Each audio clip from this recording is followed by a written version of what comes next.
All right, here we go. This is our first official game session, sort of a session 0.5. Um, Delta Green running the Nocturnum, an adapted version of the Nocturnum campaign. Our first arc, Long Shades. All right, J Cell. You are J Cell. Let's go ahead and go around the table real quick, and why don't you introduce yourselves to your teammates? Give us your what they might know about you, if they know your real name, and a little bit of maybe a description and a little bit about what you do. Let's go ahead and start with Bridget.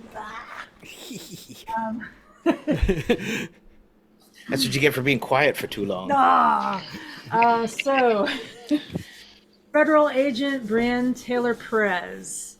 I don't know. I don't know. Oh gosh. So, kind of similar to that picture that you saw. Just a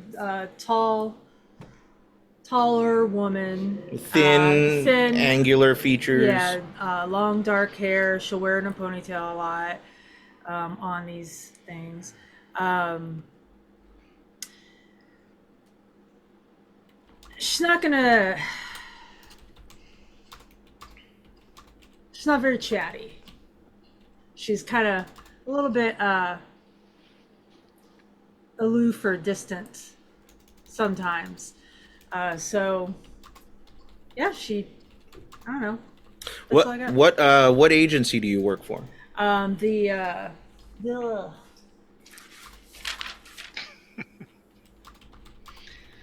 State Department. The state of depart. No, The Department of State. the Department of State. Yeah. Which Um, but you're with which a is subdivision, right? Bureau of Diplomatic Security. The Bureau of Diplomatic Security. Yeah. So for those of you who don't know, within the State Department, the Department of State of the United States government, which handles basically all the foreign policy stuff, and the diplomatic corps, there is a division which does criminal investigations. The Department of Diplomatic Security, and essentially they are State Department special agents who have full federal police powers. They can arrest people, serve warrants. They carry guns and badges. And what they do is they sort of oversee security for the diplomats and the embassies, but they also, anytime that there's a crime or a potential crime overseas that involves the U.S. government or is involving the U.S. government's interests or involves an embassy or any sort of State Department personnel, the Department of Diplomatic Security is who oversees those investigations. They work very, very closely with Interpol. I believe there's a permanent Department of Diplomatic Security agent who is a liaison installed at Interpol. And the State Department's one of the higher ranking federal bureaus. Pretty much right up there with like the DoD, Department of Defense, and it's one of the agencies that stands right at the top of the pyramid, directly underneath the executive branch. They tend to have a high clearance rating and can have a lot of autonomy, and also do a lot of traveling, which is excellent cover for Agent Jessica. She's also bilingual. That is something you guys do know. Right? Yeah, you speak Spanish. Yeah. Yeah. What are some places? What are some countries that you've been stationed previously? Oh gosh. I didn't think this stuff out that clearly. Well, you can make stuff up or you can gloss over. They don't have to know. The rest of your team doesn't have to have access to that information. Yeah, so I don't know. So they don't know. Yeah. That is information that you have kept from them, and they have not been able to do enough research on you to find that out. You're currently based out of Seattle. That's where most of you are operating from right now. I believe, except for you, Greg, right? Agent Jonah. Yes. So let's see. All right, let's see, that was Jessica. Agent Jack. Tom, why don't you go next? So Jack. Jack has a lot of experience maintaining operational security. So there's a lot of things that Jack has not told you about. Himself. What is first off, who is he? What does he work? Who does he work for? Yeah, that I can certainly give details on. So what is his role? Yeah, he's the hammer in the group. He is a former Marine, currently working with the ATF, Special Investigations Division, which allows him to move multi-state area. It's a lot harder for him to travel quite as much as the State Department would allow, but he can certainly, within a region, have quite a bit of mobility. He's basically the ATF equivalent of a special investigator / detective for unusual cases, primarily focusing on drug trafficking or militias, which will, has, for obvious reasons, been getting more and more attention from the federal government. I do want to point out you are specifically attached to the ATF's Special Operations Division, the SOD, which is essentially you're an investigator, absolutely, and law enforcement, but you are also SWAT trained. You are like ATF paramilitary. Oh, yeah, sure. But most of the time they don't, they only, it's at best probably once a month, once every couple of months where they like call in the cavalry. But yes, he's just like the FBI has a version that does that as well. Special tactics. He's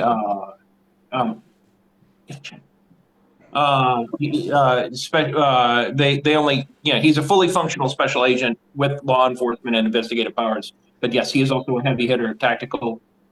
He does not talk about his service in the military, except that before Delta Green reached out to him, he was hunting monsters for a long time. And he actually encountered them in Colombia. He encountered something nasty and killed it. And if you've ever seen Person of Interest, he is not a sociopath, but he has almost become one, like the man in the suit, just because of the sheer amount of violence that he has seen. He's actually not a natural psychopath, but he functions effectively like one. The trauma of combat has sort of hardened him. Correct, and he's got high enough skills that he's actually really good at masking, right? He can act like a normal person when he's like talking to a suspect, when he is dealing with coworkers, but when he's on the hunt with you guys or people that he knows, he is more machine than man. He has been there, done that, seen a lot, and it is taken a. I'm laughing because I'm just thinking about that phrase, act like a normal person. He certainly isn't one, and he knows it. Awesome. What's he look like? He's not particularly big for a Marine. He's not particularly imposing. He was at one point linebacker heavy. He actually was exposed to some chemical agents in one of the military deployments. So that was ultimately what forced him to retire. He was not able, he was a lifer. He was going to retire in the military. He was an officer in a special operation. He keeps his military very, very close to his vest, but it's obvious based on his skills and his demeanor that he was clearly special ops. And he was exposed to something that kind of forced him to dial back the physical activity. He is small. He's only about 5'5", Mhm. and he's got diverse muscles. So He's lean. he's lean, mean, killing machine. He has black hair, brown eyes. He has a handsome face, but there's just something, if you're at all good at connecting with people, you can see that there's something not quite there. So yeah. Yeah, I love that your picture of him on your character sheet is Christian Bale, specifically Christian Bale as John Connor. Absolutely. Which is, I'm like, yeah, that was one of Christian Bale's more like intensive gung ho action hero roles. Awesome. Let's see, Agent Jonah. Why don't you go next? Agent Jonah, Roger Hargrave. He's the Alphabet Man. Been a long time. What does that mean? The Alphabet Man? Well, Mhm. I'm a part of the EPA under the CCTE, along with under my program of the HERAP. What does all of that mean? Well, the the EPA is the Environmental Protection Agency, or Act, or however you want to go about it. Sure. We are our own entity.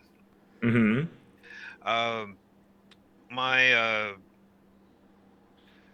I am a part of the Center for Computational Toxicology and Exposure.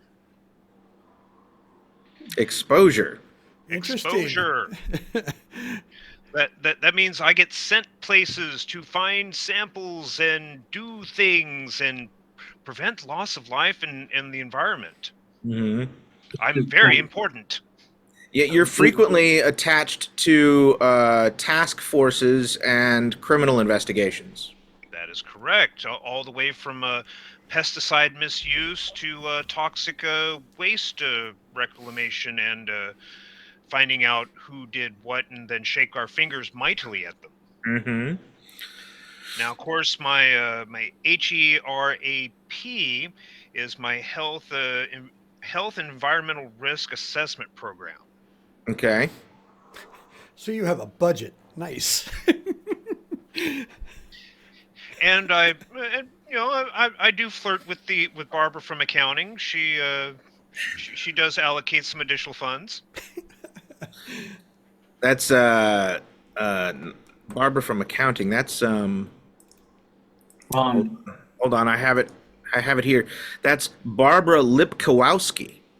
Oh God.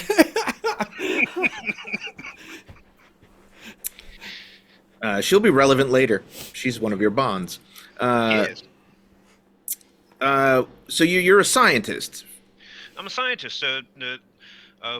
There's a small field office inside my home city, but the major lab, like if I have to take back really critical samples or highly dangerous samples, are in Southern Oregon, like Newport or in Corvallis. So I was going to ask, do you live in one of those two cities, or are you living in Seattle? I can live in Seattle pretty easily, but of course, I'm pretty sure there's government-funded housing that we can use. You make enough money that you can very easily maintain like an apartment in Seattle and then like a home in like either Corvallis or the other city. Newport, of course. Newport. If I had a place to, actually call a home, it would be Newport, and then I'd kind of live up in Seattle for all the bureaucracy. Right. Because a lot of the other government agencies have offices in Seattle. Right. What are your PhDs? My PhDs are part of biology, chemistry, and non-Euclidean math. Oh, I wanted to talk to you about that. So non-Euclidean geometry, which is a real category of mathematics, is such a high level subcategory of mathematics that you don't specialize in it without having a PhD in mathematics. Right. So you have a PhD in mathematics. Your Yes. personal specialty would be non-Euclidean geometry, but you've got high level mathematics knowledge and capability. Yeah, not only is it well, I mean it's high level because I've got the 50% in there is like, PhD level. Yes. Yeah. You've got years of experience. I mean, I'm better at chemistry, but biology and the mathematics are also up there as well. And I imagine that the chemistry is probably a little bit higher because you actively use chemistry much more often in your day-to-day day job. Oh yeah. Uh, The mathematics part is my little happy place. right. That's not dangerous at all. No. You I'm not a thin man for the outward appearance. I'm kind of roly-poly, but your character picture is Chris Farley screaming. yes. I think that's fantastic. It was a fantastic image. It's the from Tommy Boy where he's sticking his head out Yeah. the car window, just like, ah! Yeah. Exactly. And it's not really almost that level of energy, but a little more subdued, a lot more brainier, but yeah, it can fly off the handle pretty easy. He can have bouts of mania. Oh yeah. He can be excitable. Oh, but I mean, he obviously is a deep thinker. He's very intelligent. I can be very excitable, especially when I don't get a lot of sleep. Right. What are your do you have any hobbies or personal interests? Other than upholding all the tenets of the EPA and the alphabet soup, he does enjoy his goldfish.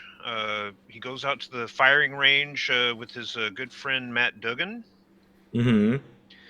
and then makes a crack shots at his crackpot brother. Oh, right. Your brother, Russell? Russell Hargrave. Yes. That's a great segue. Way to dodge out of that. There you go. Well, real quick, I do want to say I'm surprised that you didn't mention like UFOlogy as a side, as a hobby. UFOlogy is definitely on the books. It's not more about the UFOs. It's more about what comes out of the UFOs that I have a high interest in. Well, yeah, because most of the people who are really into UFOs aren't really all about the ships. They're about the aliens. Right. Everybody's there's a lot of like alien And the technology. UFO conventions. I want to get my hands on some of that technology too. To, Right. Well, better the environment. that's what I'm asking. Do you talk about that a lot? Trying to get your hands on a UFO or alien tech? Not as much as I probably should, but within people of the community who are into UFOs or know about UFOs or believe in UFOs, yeah, I'll have little sidebar conversations with that. But generally, I know that it's not a thing to talk about in mixed company. Well, oddly enough, I was going to say that's a subculture that it is because everybody outside of that subculture tends to regard them as crackpots and Right. as quirky, like kind of on the same level as like flat earthers. You can kind of get away with talking about or hinting at some of the things that you might actually know in public, as long as you're not like putting it online. Delta Green's not going to like. Oh no! I never put it Come online. sanction you. If I'm in the right setting with the right people, I'll have conversations. But if Especially if there's a few like- drinks involved. especially if there's a few drinks involved. I'll definitely be telling them about my close encounters myself if I've got enough drinks in me. What is your well, we don't have to cover that now, but it'd be interesting to hear that story come out later. So let's go ahead and segue over to John, your brother John. Agent John Russell. Right. Speaking of the conspiracy theorists and ufologists, Are you an older or younger brother? I'm the older brother, I think, just to keep it fun. I'm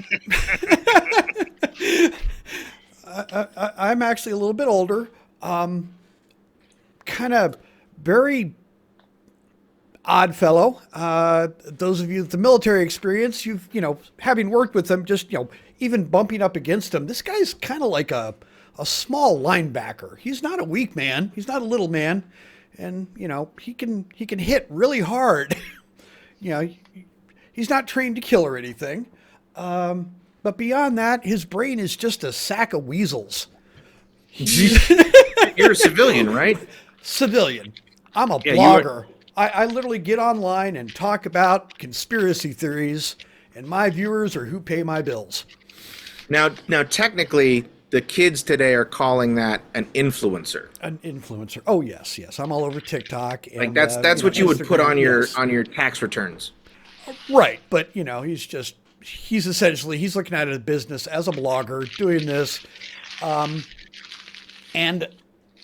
the uncanny thing is his brain will go caterwauling off these conspiracy theories and then say something's happening here, and he's right. You can find this shit online through the lunatics, and he's so wacky, he can pretty much just write anything and people believe him. So he's great with the cover stories.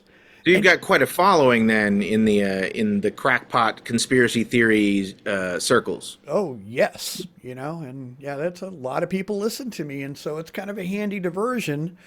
And I'm good with computers. If I can get access to something, I might be able to play with it. But you never know if he's 100% serious and actually believes what he's saying, or if he's fucking with you. Right. Because sometimes there's a little of both. So like Art Bell, basically. Like what? Like Art Bell. Yeah, well, kinda. Yeah, it's kinda. He's one of the less toxic ones out there, anyway. Well, I mean, in terms of The original Art Bell, yeah, the original Art Bell, yes. The guy in the desert in the trailer, yes. I like it. Your picture is like a long-haired, scruffy-bearded Woody Harrelson dressed like a Sherpa. Did you ever see the movie 2012? Yes, I did. Remember the crazy conspiracy guy in the trailer on the mountain? Yes. That's him. That's him.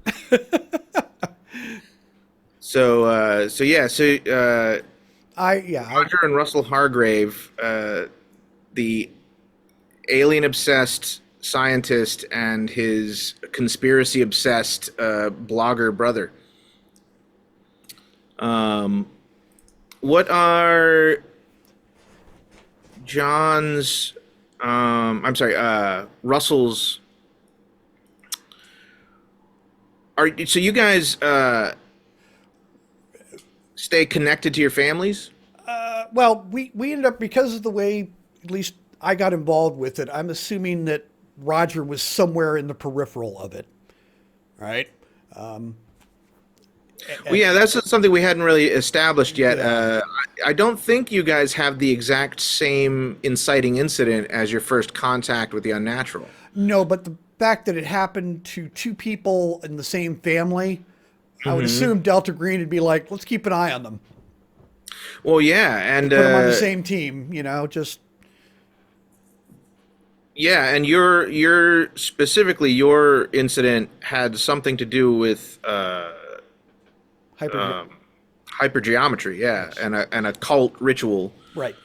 I don't know what his was, and it's I don't know if we'd have talked about it or not. He's more professional. I'll blatantly talk about it with him.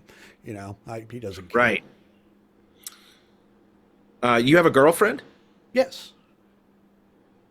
Who is that? I believe it's Rita. I don't know. Rita Levins? Yeah. And so what do you guys live together, or is she like hold down the fort? To be determined. Okay. Nobody really knows where he lives, including his brother. He could just he'll show up and like, you'll get the impression like you're in Philadelphia and he's there. It's like he's been there a while. So like, yeah, it's very odd as far as where is he from? I don't know. Okay. He's a blogger. He can live on the road and he knows many couches to flop on. He has Right. thousands of viewers. He puts the word out. I need a place to crash in, Cincinnati. And of course, as an agent, you have been recruited into Delta Green. Part of your speciality being media, you are expected to not just keep tabs on what's being talked about in the darker corners of the internet, but also to create red herrings. Yep, direct attention away from where it should not be. Spread misinformation. You have inadvertently become part of a conspiracy yourself. Yep. Yes, I have. Awesome. I believe that's all of you, right? Yes. Yeah, there's only 4 of you. In the interest of the fact that she's listening in, Julia, can you lean to the right? Hello. Hello. Hello, Julia. Julia is listening in. She may be joining and playing us, but because it involves Roll20 and I've never exposed her to that before, I wanted to let her see us for a couple. Oh, sure. Oh, cool. And she may be joining us next time. Excellent. Sweet. When we get to talking about that, we can figure out if she's coming in as an agent who's already experienced the unnatural, or if it becomes part of your current operation. She's going to be one of Jack's bonds. The Carly Street will be the person she plays. We've already figured out who her character will be if she plays. Otherwise, oh, okay, right on. All right, so you guys have not necessarily been together for very long. Okay. In fact, I would say that it's been this might actually be your first official operation together. And you are currently in an operation. The 4 of you are in an SUV that is currently driving through the Rocky Mountains on the west side of Colorado, kind of up near like Grand Mesa, in the middle of a snowstorm. Barring objection, I think I'm probably the most qualified driver in the party. Could be wrong about that, but That was my next question: is who's driving? So you are driving. That's good, Jack. So while you guys are driving in this heavy snowstorm in the middle of an unusually brutal January, we're going to flash back to Jessica. Yeah. You are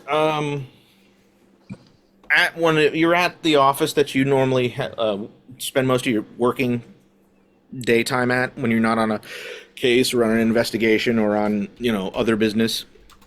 You do like clock in at an office and where you have a desk and have paperwork and stuff, your own little computer. So you're it's probably about midday, and you get a text message on your cell phone that it's like the typical text message you get from like Uber, and it's letting you know that your Uber driver is is just arriving. You didn't order an Uber. Is this normal? I mean, is that something that she's dealt with before? This that's a this normal is this is a call to action. You are Right. you are being activated. thing? Okay. So do you go downstairs to meet your Uber? Yeah. Yeah. All right. When you go downstairs, you take the elevator down to the lobby, and you step out onto the the street. You're in the middle of downtown. Then the buildings, mid-sized, high-rise office building, government building, and you parked on the curb right out front. There is a little Honda Civic, late model, and as soon as you walk up, or as soon as you sort of walk towards the driver, like rolls down the passenger window, leans out and looks over at you, kind of waves. He's a heavy-set guy, kind of balding, kind of swarthy. Just looks pretty much like a standard, kind of Uber driver kind of dude, like a dude who spends a lot of time in his car. He says, Jessica? She'll nod and going over and He's like, let's get in. Yeah, I'm Daniel. Hop right in. And as soon as you get in, he does not say another word. He just pulls away from the curb and starts driving. Sort of an awkward, well, there's a silence. He's not talking right away. He's focusing on driving. He's trying to get out into traffic and sort of get out into... Well, she's not a chatty person either. Right. So. All right, so you guys are both kind of quiet. He's got the radio on at a low volume, and he pulls you guys out onto like a highway and starts driving away from downtown. Once you guys are on the highway, he says, "Oh, hey, Jessica, Demeter wanted me to say hi. You've been, you've been busy lately. You haven't had a chance to catch up. She asked me to tell you this really funny story. She had this. She's got this friend, right? Named Damien. Damien Carson, real friendly guy." So anyway, the other day he just reached out to her out of the blue. Like, she hadn't heard from him in a long time, right? He used to work at the same shop that she worked at. But a few years ago, he he got tired of working there and he quit. So went off and decided he wanted to open his own business. So he's been kind of working freelance, contract work, kind of doing his own thing, mostly corporate stuff. But he still stays in touch with us, and then kind of keeps us he doesn't really get to ask too many questions or get too involved in our day to day, but he does know a few things, and so he reached out to her just the other day out of the blue, and said he had just stumbled across the funniest show in this little local theater company was doing this little this weird little play, and he just had to tell her about it, and of course, unfortunately, she didn't have time to have a full conversation with him about it. So she was really hoping that you would be willing to maybe pop over to the little town where he's hanging out in, and go see the show with him, so you can come back and tell her what it was like. Oh. Yeah, that sounds like it could be interesting. Oh, great, great. Funny indeed. Yeah, awesome. So just if you want to take some +1s or +3s, whatever you want, but you're gonna need to go soon because the play's coming up this weekend. You only got a few days. She went ahead though and got you some plane tickets. They're going to be with the program, and so she's got the plane tickets. You don't have to worry about that. She's got a car for you. You guys are going to be flying into Denver, The town, Miners Folly. It's in like West Colorado. It's like 4 or 5 hours away from Denver.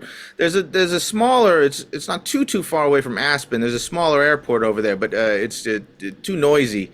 So fly into Denver. She's got a car waiting for you, and then you'll drive out there and meet up with Damien, and he'll fill you in on the rest.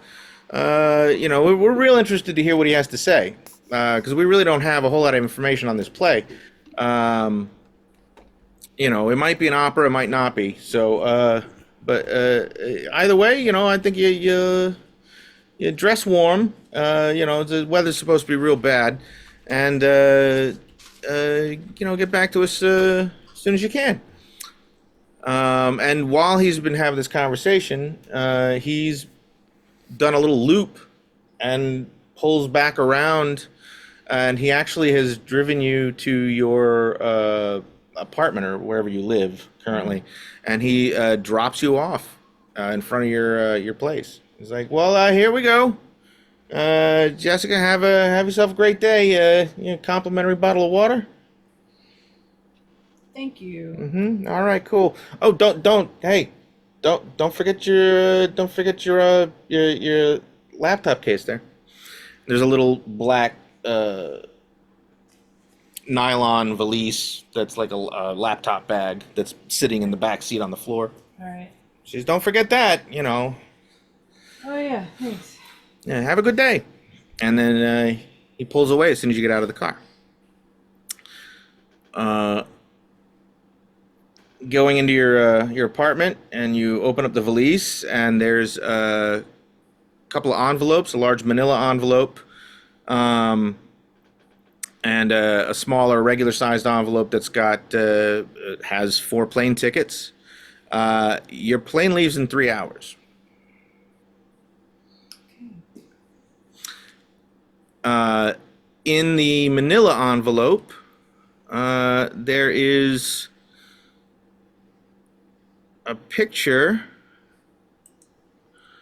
The manila envelope is labeled Damien Carson. There's a photograph, which I'm going to present to you now. Where are you? There we go. Show to players. All right, so popped up on the screen, you should have a picture of a young African-American gentleman dressed in a suit. He is sitting in front of a laptop with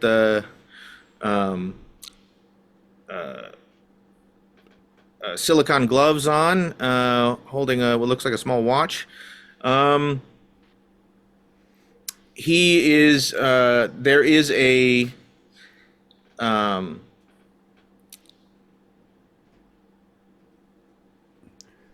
guess you would call it a profile. Couple of pages of like a CV, like a background on him.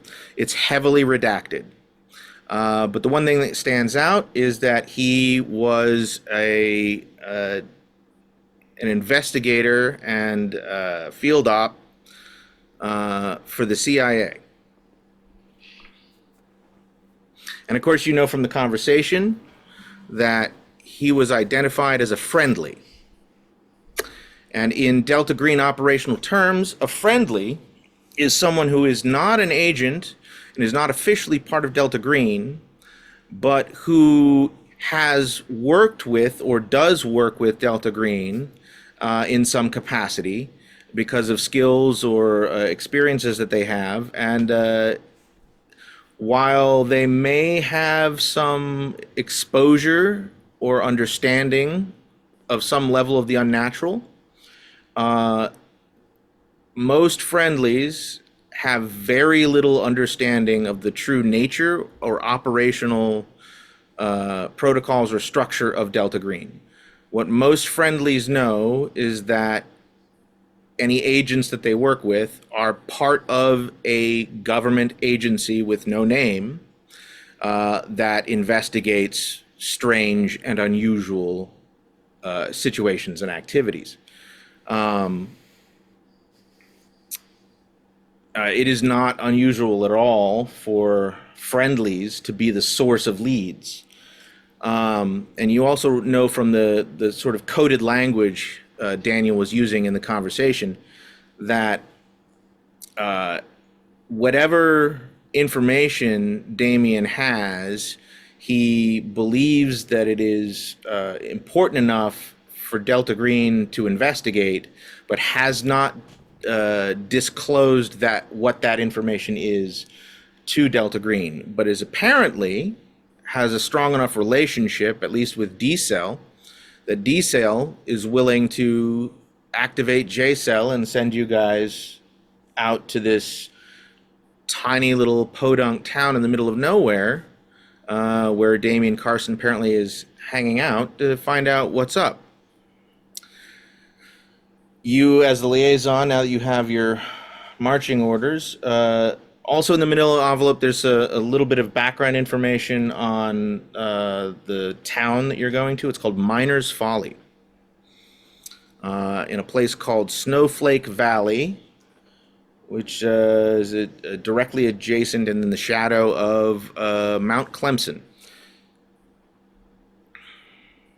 And it is minimum an hour to an hour and a half away from the nearest major town.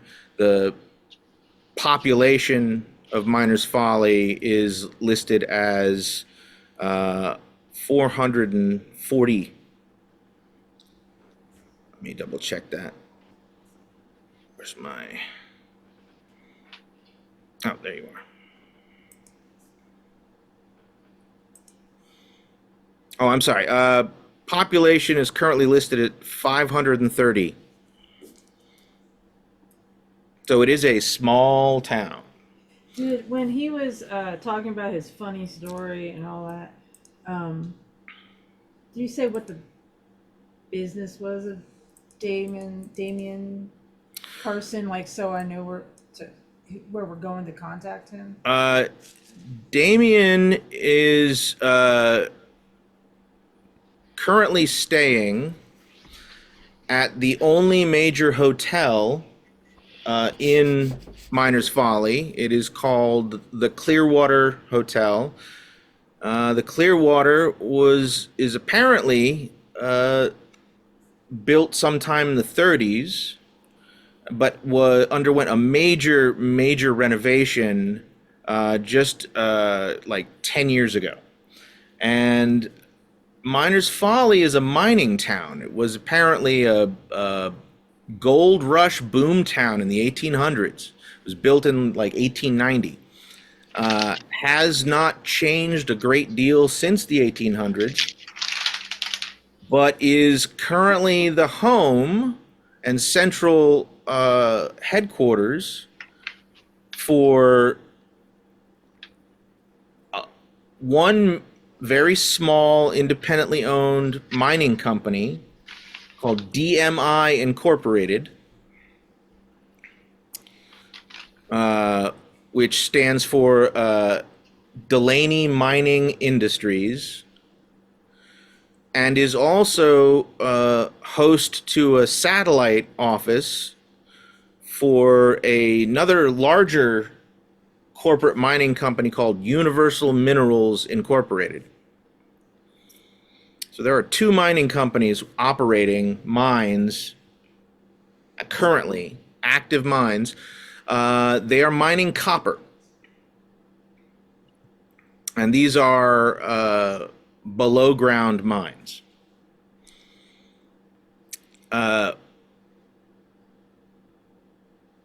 What is your Hum Int skill?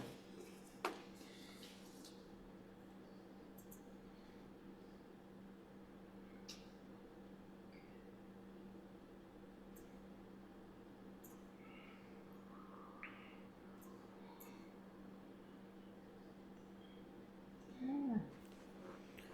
60. You can ascertain that Damien has been working as a freelance corporate espionage agent basically performing illegal and quasi-legal intelligence gathering and possibly more subversive activities on behalf of large and small corporations who can afford to pay his rather exceptional price tag. He is very good at what he does. He is young. He's in his early 30s. But he is presumably working for one of the two mining corporations and or is working on one of the two mining corporations. So one of those two mining companies is his target or employer, as those would be the only reasons someone of his status and profession would be in that town. Apparently, Miner's Folly is known to get, during the spring and summer, is known to get a lot of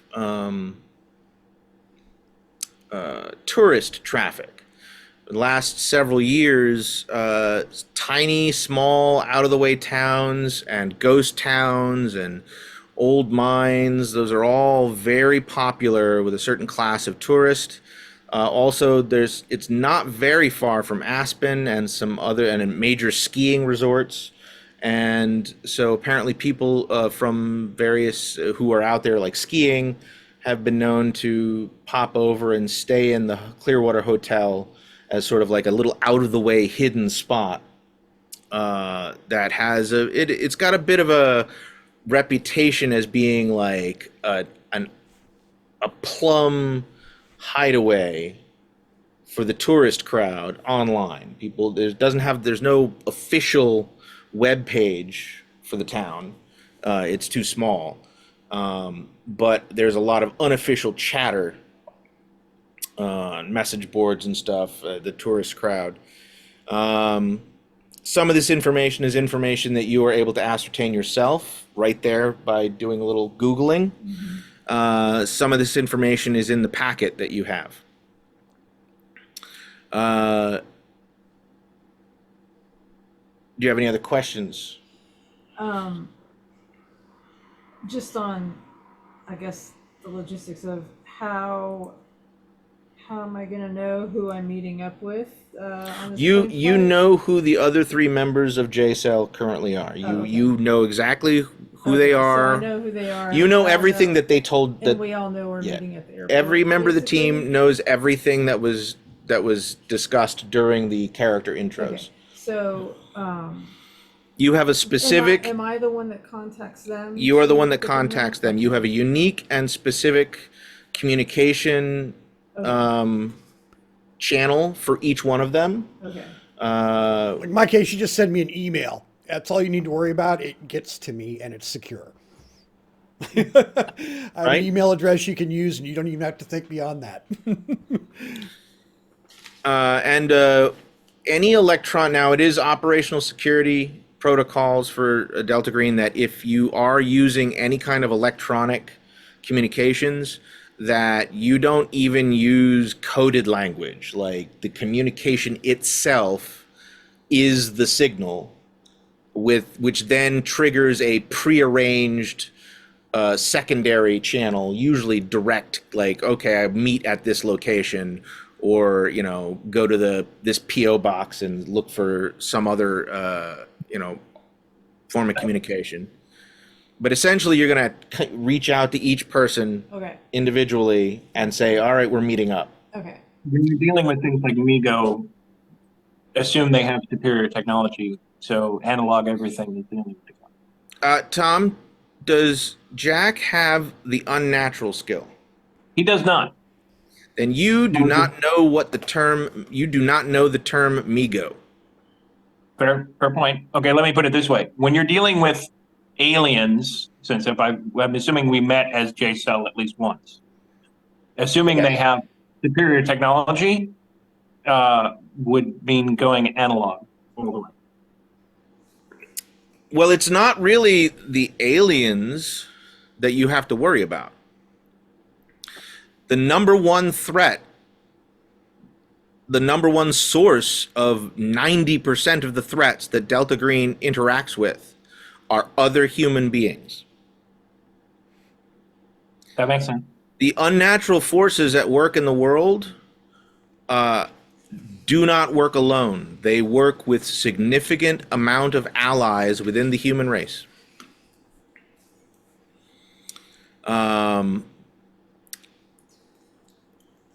So, having said all of that, so each of you is contacted.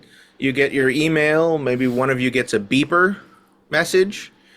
I don't know, carrier pigeon. However it is, you guys have a prearranged location, probably a safe house in Seattle, that is sort of a standard meeting place for you guys, that you, every couple of months, you would be cycling it into finding a different location and retiring that one. You're never allowed to get too comfortable at any kind of shared space like that. So your current operational safe house would be a meeting point where you guys would have met up with each other. You would have distributed the plane tickets. You would have all traveled to the airport. Not necessarily all together, but at the same time. Your tickets are not next to each other on the plane. The Hargrave brothers, your tickets are together, but the other two of you would be sitting separately. You have the opportunity to grab your respective go bags and travel equipment. Now, anything that is potentially restricted for travel, like firearms, specialized equipment, there will be equivalents to that gear waiting for you in Denver. Okay. When you arrive in Denver, you will basically be stopping off at a green box,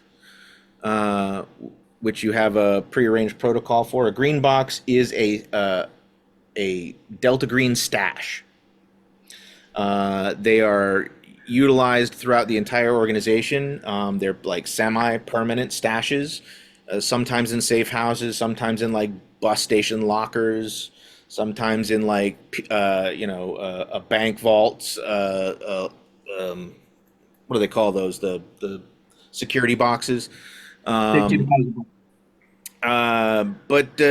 yeah, there'll be a green box that'll have your restricted gear, like your weapons and armor and stuff like that. What about cold weather gear? Huh? Cold weather gear, coats. Yeah, that's on you to acquire. I'll get it at the airport. So yeah, you guys take the flight. Any gear that you want that you haven't like listed, go ahead and like put it on your character sheet or write it down now.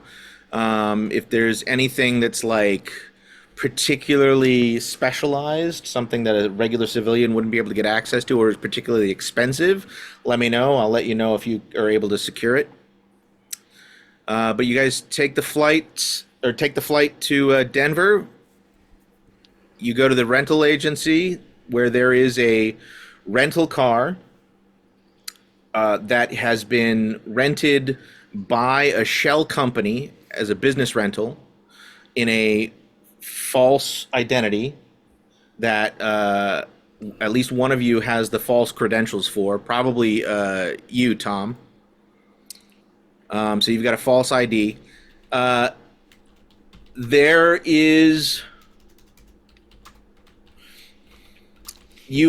was one other document.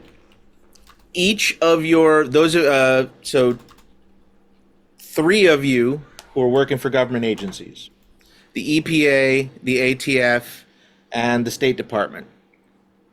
Your respective bosses each get a communication with a last-minute emergency request to have you each attached to an EPA task force that is engaged in an active investigation in Miners Folly, or Colorado, looking into some possible criminal environmental law violations by one or both of the mining companies operating there. So your bosses believe that you have been attached to this task force that does not exist. You are the task force. They think you're going there to meet other agents. You are not. You are officially going there to investigate these mining companies to see if they are engaged in illegal, like dumping activities. Beyond that, you don't have any other cover. So the cover you have is very flimsy, is really only for your bosses and your respective parent agencies. Once you are in Miner's Folly, you're not going to have a lot of options in terms of like official, like you're not going to have access to warrants. You're not going to have any backup. And any interactions with like local government, law enforcement, or those corporations, it is on you to decide how to proceed. You can have, each of you can have at least one false ID, like cover ID that you can use, that you can come up with on your own what it is, who the identity is. It is probably going to be like a name and an address and a profession, and that's it. It is a very flimsy false ID that anybody with a decent enough computer skill of 40 or more and like a couple of hours of research is going to be able to poke holes in. So you want to avoid attracting scrutiny. These will get you through just the most cursory examination. So that is how you have gotten to where you are, which is currently sitting in a silver SUV with a cargo pod on the top rack. The four of you have been driving from all the way from Denver out past Aspen. So it's been like 5 hours, 4.5 to 5 hours on the road, on highways and then state roads and through winding mountain pass roads. And as you have approached this whole western half of the state is being hit with a massive cold front. And the closer you get to Snowflake Valley, which is the location of Miner's Folly, the denser the snowfall. And it's not just the dense snowfall, it's been increasingly violent winds. And so now you are driving along with very limited visibility. The road is no longer even, there's enough snow and ice between your tires and the road that it's just not, it might as well not be there. In fact, it's kind of hard to tell where the road is sometimes because there is nobody plowing these roads. In fact, this is kind of the sort of weather that shuts down whole swaths of the state out here in the mountains, sometimes for days or weeks, depending on how bad it is. So that is a challenge. And while you're, well, go ahead. I just rolled 75. My skill is 70, so I didn't feel like much. No. Don't roll unless Okay. I ask you to. And here's why. If you fumble, it's bad. When you say fumble, it's Never seek an opportunity to roll a critical failure. bad. A quick point of order for those of you who are familiar with Call of Cthulhu but haven't played Delta Green before. The dice rolling conventions are a little bit different. It's a roll under, so you've got your skill value or your attribute times 5 is your attribute roll. Whenever you have to make a roll, you're just rolling that number or less on percentile dice. If you roll double digits, so 22, 33, 44, 55, etc. If you succeed at the skill check and roll doubles or roll a 1, it is a critical success. Okay. If you roll doubles and you are failing the check, that is a critical fumble. Or you roll 0-0. So, also, a lot of times in this game, I will not be asking you to roll. I will simply be checking your skill level. And if your skill level is above a certain value, you automatically succeed. Okay, all right. So that's why never roll unless I tell you to.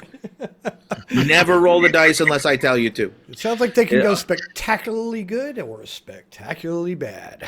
Yeah, and if your skill's low enough, if your skill is below 50, you have a greater chance of fumbling than you do of succeeding. And if your skill is above 50, you have a greater chance of getting a critical success than you do of getting a fumble. Okay, gotcha. That's the break point. And the farther above 50 you are, the better your chances of getting a crit success. The lower it is, the greater your chances of fumbling. Okay. So having said all of that, another reminder, there are no luck points in this game. There is no luck score. A luck roll is a straight roll against 50%. It is the same as flipping a coin. It is a okay. pass-fail. Oh, so you can challenge, it's just brutal. Yeah, there are luck checks, and I will call for them when I feel it's necessary, but they are brutally unforgiving. It is just a cold, uncaring universe. You do not have any edges beyond your raw skill and your decision-making, and whatever gear you have. Not pulp style. All right. No, yes, this is not pulp style. Although some of you are skilled enough at violence that you could probably pull off like some John Wick level action movie violence.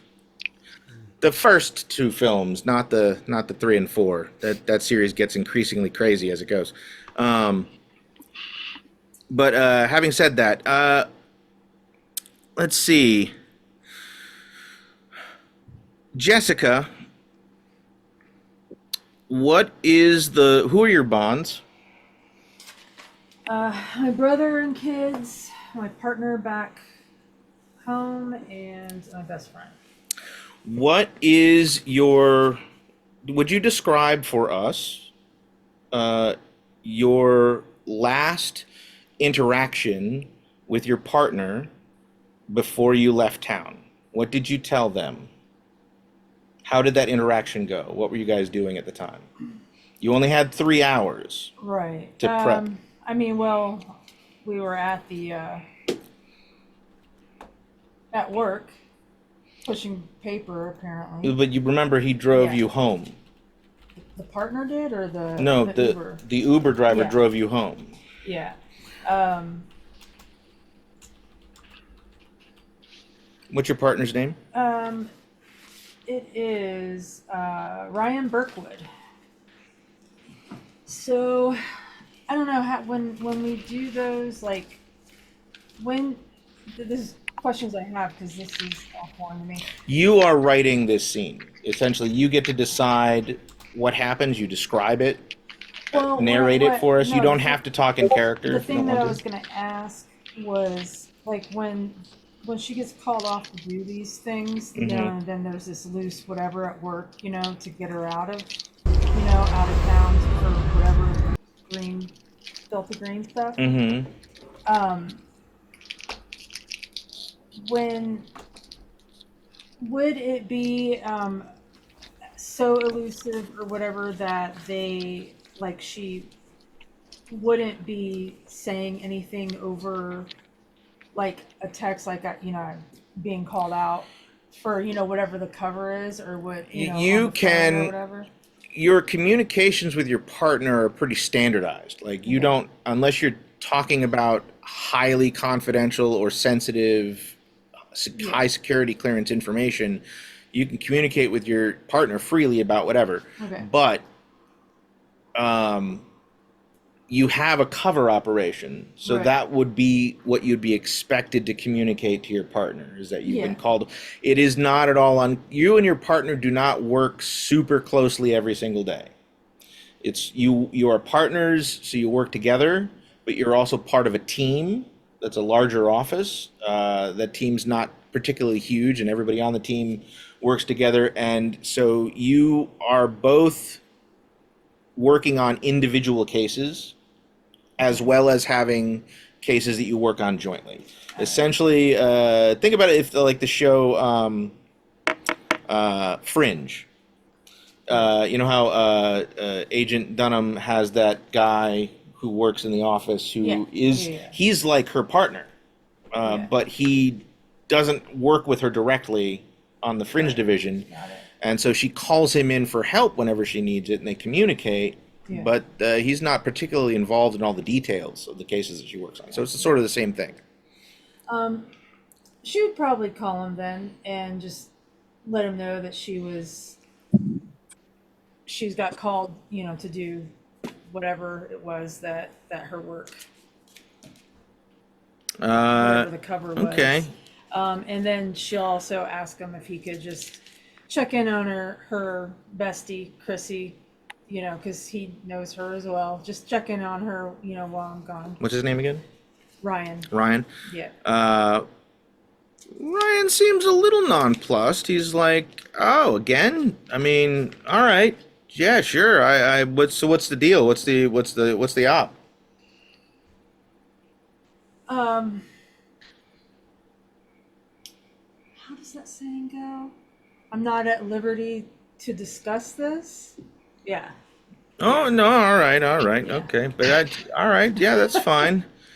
Do me a favor. Go ahead and give me a sanity check. Yay, Saturday!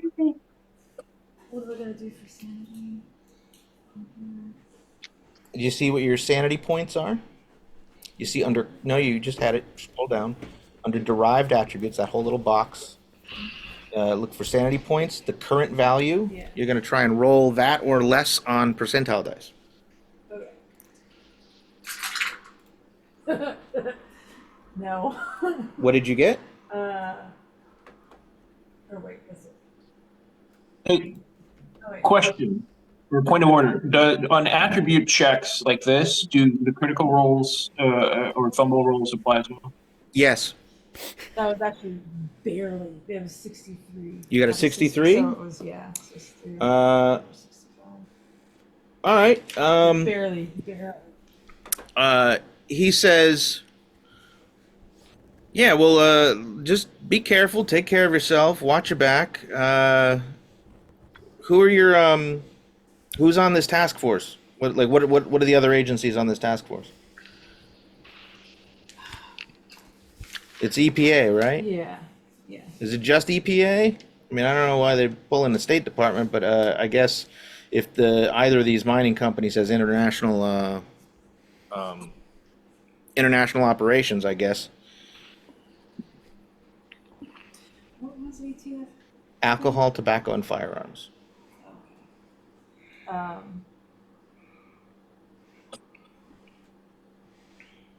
Well, it's again. What do you tell him? I don't know if what I'm allowed to say or not. You're allowed to tell him anything you want about the cover operation. So what's that? EPA, ATF, and us, DOS. Yeah. Yeah. Yeah. It sounds like we got some ATF's involved. funny All right. strange things, illegal things happening with the mining town. Something. You don't know what's going on, do you? No, I don't. Okay, all right. Hey, you know what? Just hold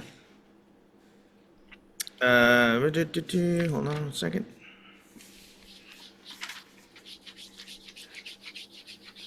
All right, Brienne. Just watch your back, take care, and call me if you need anything. I don't know what I can do from over here, but yeah, I'll check in on your Chrissy for you and make sure she's situated. Stay in touch. And you guys get off the phone. Go ahead and roll a d6 for me.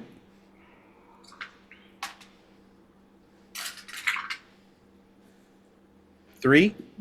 Go ahead and give yourself that many current sanity points. All right, Jack. Yeah. You're not exactly sure where you are. The GPS stopped working fully. You guys are out of range of any like kind of cell towers, and it's just a standard GPS, and it's kind of dodgy right now. It's not. It's having trouble locating you, but you know that right before it was started going on the fritz. You were probably within like 45 minutes of Snowflake Valley. You have not seen another car on the road in almost 2 hours. Okay. Go ahead and give me a perception check. I'm sorry, an alertness check. Any modifier? No modifier, just roll alertness. Actually, no, I take that back. It's extremely low visibility, so minus 20%. So take 20% off of your alertness and then roll under that.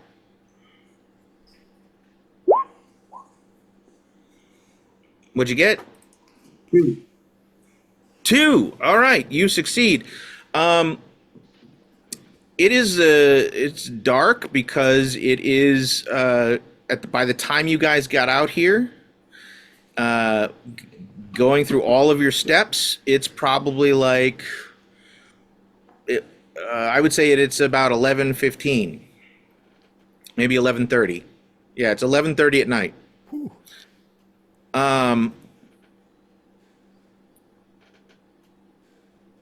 You are just barely able.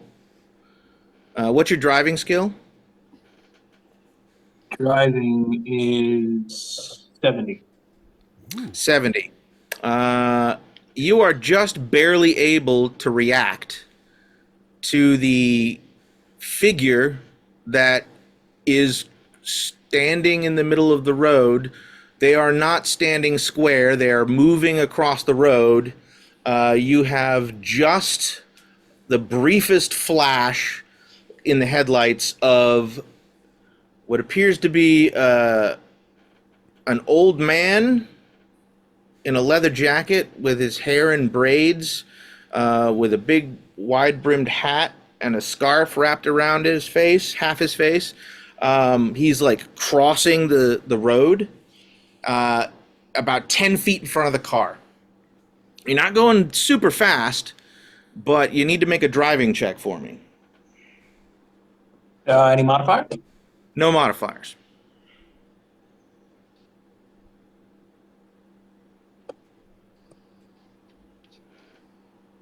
Okay, let's try that again.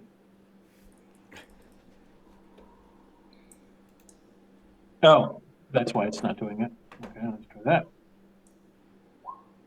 Nope.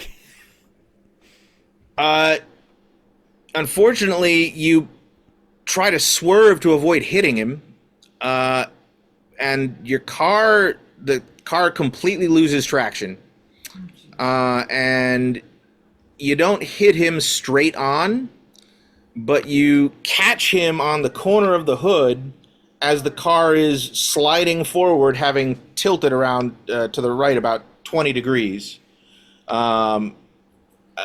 The car hits him. There is a loud thump from the impact. It is a sickening, like that broke stuff kind of impact that you feel in your bones.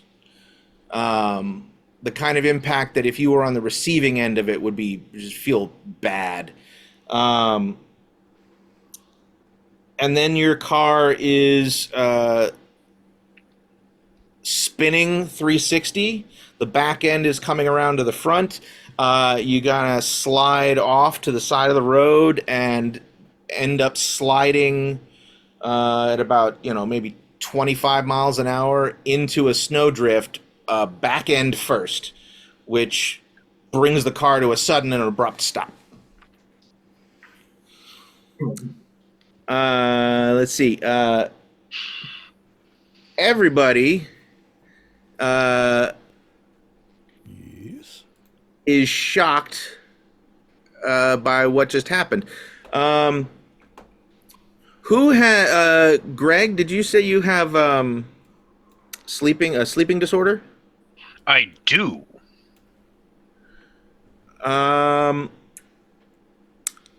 You have dozed off during the car ride, since you are always kind of perpetually tired, never getting enough sleep. So you have kind of dozed off a little bit. You maybe been probably dozing for about 20 minutes.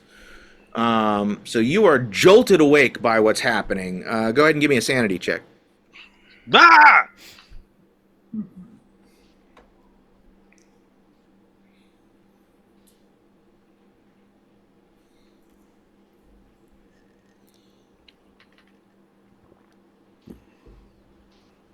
All right. So how does one roll on this? If you look over on the far left, you've got a vertical toolbar. At the very, very bottom of it, there's a D20. Yep. Click on that, then click on D100, and it should auto roll for you. The other way to do that. But other people were actually doing it on their drive and their alertness. So look at your character sheet, Yeah. and you'll see a green box around the name of each skill. Yeah. That is a button. You click that button, and it just auto rolls.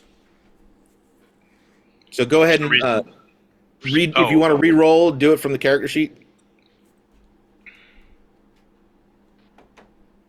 There we go. All right. You are jolted awake, but otherwise do not suffer any further harm. What do you guys do? Oh, real quick, who's got the... Hold on a second. What are your...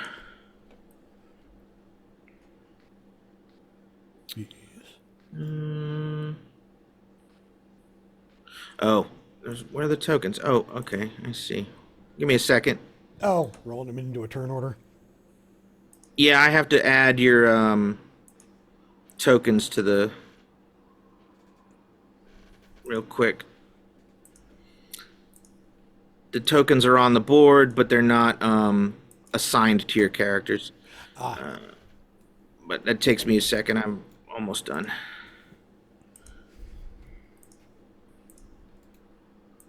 Yep, I'm on now. All right. Sweet. Yep. Good. There you go. And hold on, Jessica. Almost there.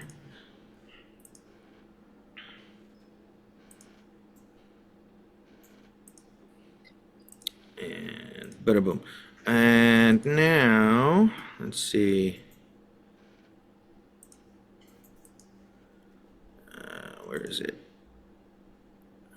Can I grab you guys and add you? Yes. Add turn. Bada boom. All right. John, what is your dex? My dex is score is 12. Thank you. Jonah, what is your dex? 14. Jack 15. Yo, and quick. Jessica. 15. 15. All right, groovy. Numerically descending. There we go. All right. Let's see. Jessica just had a lot of screen time. We'll start with you. Jack, what are you doing?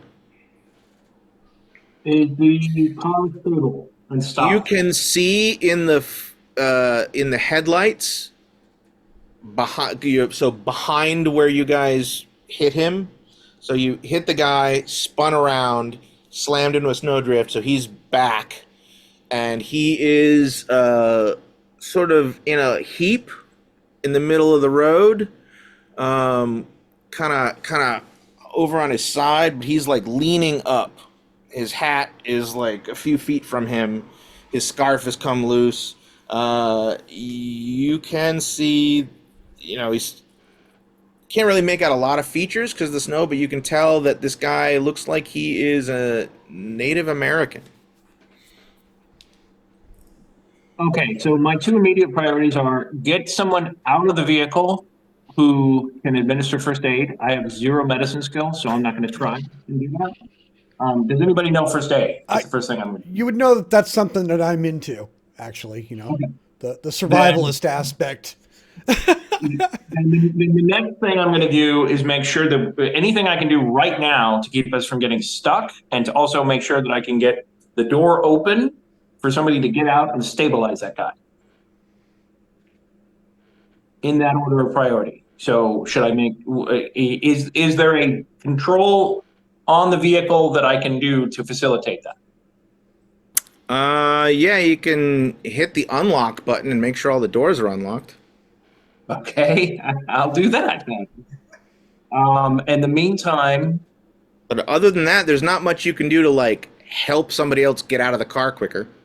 no, I was also talking about stabilizing to make sure we don't get stuck because I'm assuming it might still be snowing.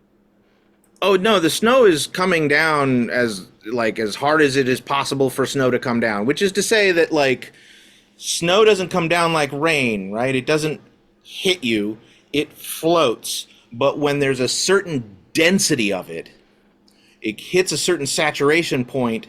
An actual snowstorm is sort of like a gentle storm, but your visibility is limited to about 15 feet.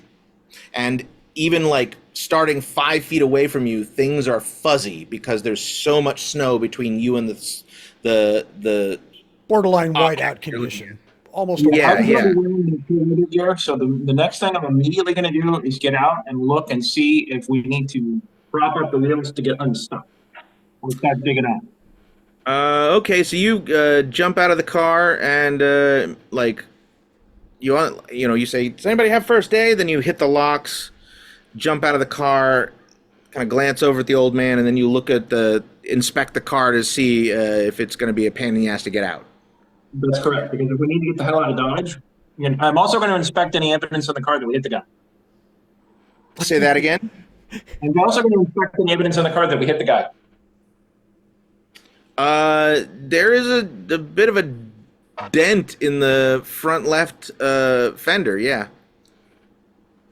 No blood, just a dent. Your immediate assessment is that yes, it's going to be a pain in the ass to get the car out of the snowdrift. And Jessica, what are you doing?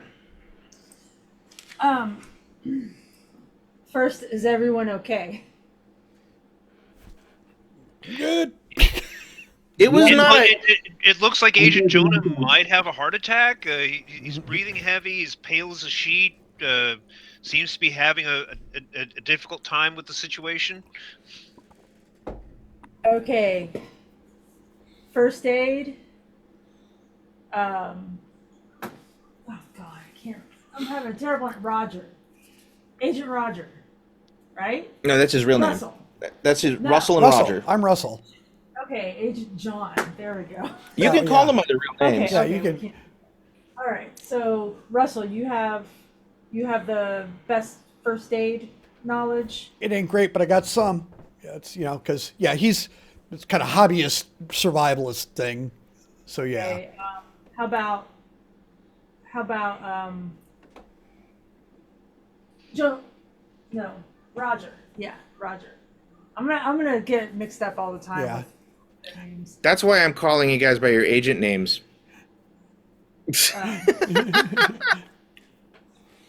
How One about of this? us needs Let's to go and rename then help you what we with expect this people to step. call us. Let's see.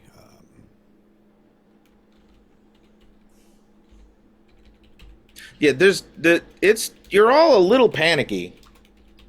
Yeah. So By the way, the car accident was not particularly violent. Like the car lost traction, it spun around, and then it kind of sailed ass end first into the snow drift, which kind of off the road, so it's like at a slight angle, and it kind of caught the car and it kind of gentle like shunk, and it jolted you.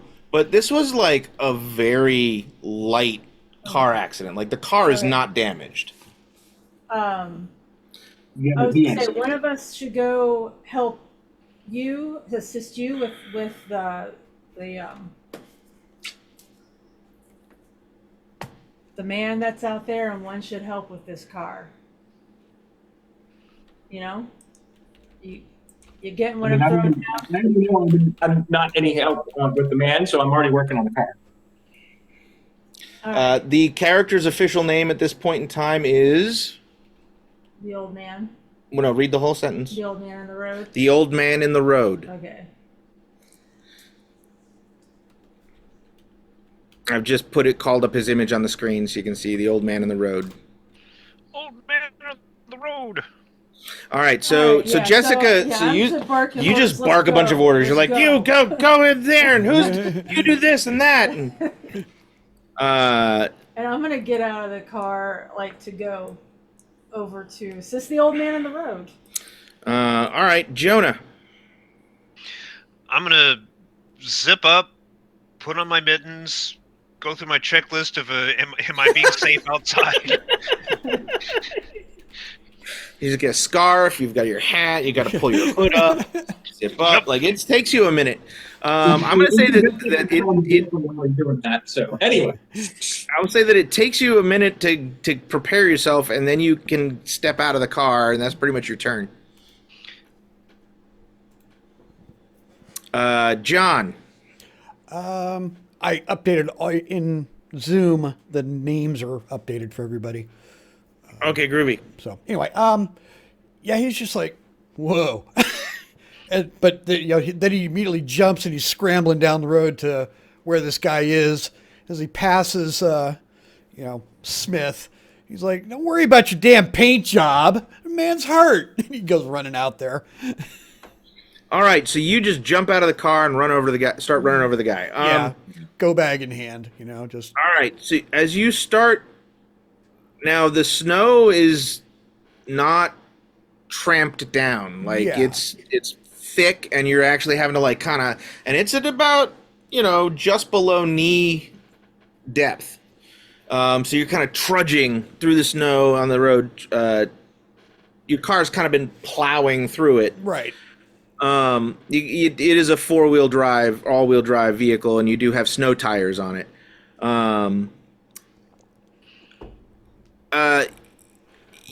The old man kind of is looking, reaches over kind of painfully and like grabs his hat and kind of puts it, big floppy wide-brimmed hat, and puts it back over his head, and sees you trudging towards him, and he his hand, he like starts pointing at you with his, making this sort of gesture, like you, and says, as he struggles to like get to his feet,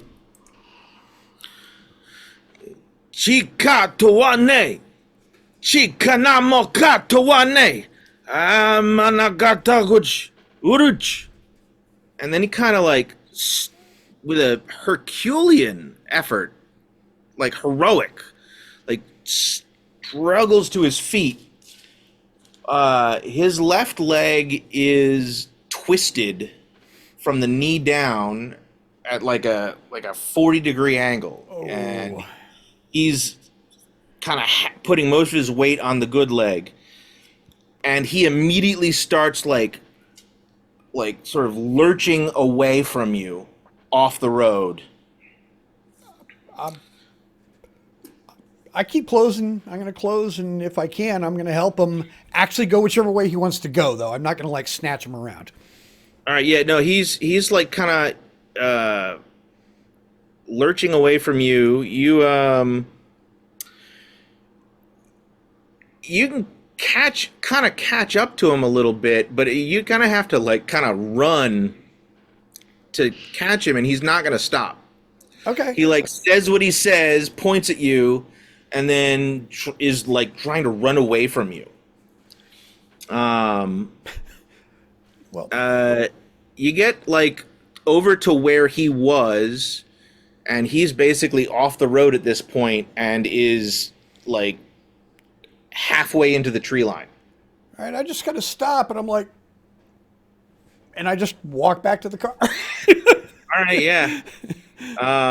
Yeah, he definitely looked hurt, like hurt bad. Well, yeah, but if he was going to run off, But he lurched off yeah, it was weird. Also, he must have been in incredible pain. Oh yeah, that's yeah. But what's your human? I have to look. My human is 40. He was fucking pissed at you. Oh, yeah. He was so pissed at you. There was deep hostility in his voice and his expression, and whatever he said to you, it didn't sound pleasant. All right, back at the top, Jack. It's gonna take you a minute. You guys are gonna have to get a shovel or a trenching tool or something like that. So, but yeah, that's what I'm doing is shoring up, clearing out and shoring up. All right, so you start to dig the snow out from around the tires, and you're gonna have to Did throw this guy some. run past me? No.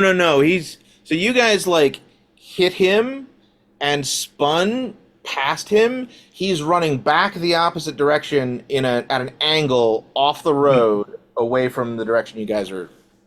Kind of in the exact opposite. So if you guys kind of slid off the road at an angle, he's running in the exact opposite direction from the car. Yep. And you don't see him at this point. He's more than 15 feet away from you. You cannot see him. You can barely make out. You can barely make out Roger, who appears to be sort of trudging back towards you guys. Russell. Oh, that's Russell. You're Russell, right? All right. So Russell is trudging back. Jessica. Yeah. Agent Jack is beginning to dig the car out, and he's got pulled a. What are you using to shore up to shore the tires? You're not carrying 2x4s or anything. I'm going to use a tarp. Oh, okay, all right, yeah. So you're gonna fold the tarp up and kind of wedge it under the tire so it can have some traction. Yep. All right, cool. So he's working on that. He could probably use some help. Oh, when I come back, I'll help. Yeah, I'll take direction. Well, I don't know what's going on, but it's. What happened to the guy? Yeah, she will ask, why are you coming back? Where's... He didn't. He ran off. He was pissed. Can you blame him? We hit him in the snow. Not a tough old guy, but he's wandering off. Just kind of goes about helping the Turks. That's not the kind of thing you get up and walk away from. He may be part of the case if he ignored the pain. Even if he didn't ignore the pain, he just got up and wandered off. That's not normal. All right. Well, either way, we're still stuck in the snow here. We got to get out. That's why I'm working on this. I have exactly 0 medical skills. All right. I'm not chasing some old man through the snow. I just laugh at you. What did he say? I don't know. I don't speak that lingo. Breeze face palm. Did you write it down? In the snow. With what? What am I going to? I'm going to pee the letters out on the snow? Are you crazy, man? I thought I was high. Pad and paper. Just do your best. Write it down, and then I go back to shoring up the. Shoveling snow and trying to get some traction under the wheels. I will assist in that endeavor. I sit in a nice warm car and try and write it down. What is your intelligence, Russell? My intelligence is 14. And so that means your intelligence check is what? 70. 70. You want me to roll it? Yeah, I'll give it to you. You can kind of sort of remember more or less what he said. Some of the words were a little troublesome. Give me 1 second.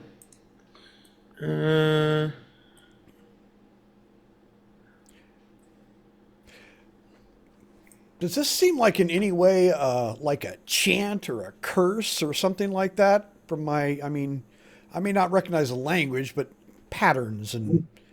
Are you trained in occult? Oh yes, yeah. Oh yeah. I'll roll on that gladly. What is your occult skill? 70. Oh, it's 70. Yeah, that's my thing. It it didn't sound like a magical curse, but it had a sort of a cursy vibe to it. All right. And hold on a second. So let's see.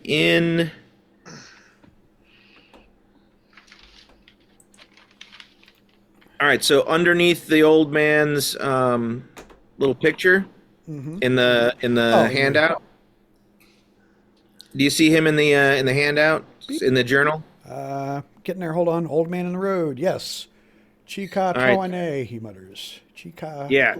Moka Tawane. Got it. Chika Tawane, Chikana Moka Tawane was the first two things he said to you, and then he followed it up with like a bunch of sounds that sounded like it may have been like 2 or 3 words that he said with a different inflection and a sort of more deliberate weight to it, but you can't really remember.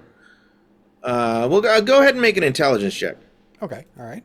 It was hard to hear, and yeah, it was it's in the snow word. and not expecting it, and yeah, and it was a weird word. did that roll? Come on. Oh, there it is.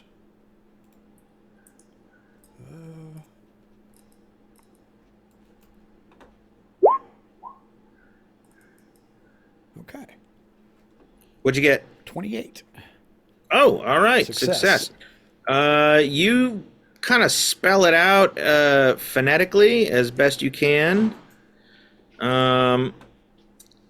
And it kind of sort of looks like this. Got it. Okay. I'm not going to tell you how to pronounce that. That is your prerogative. All right.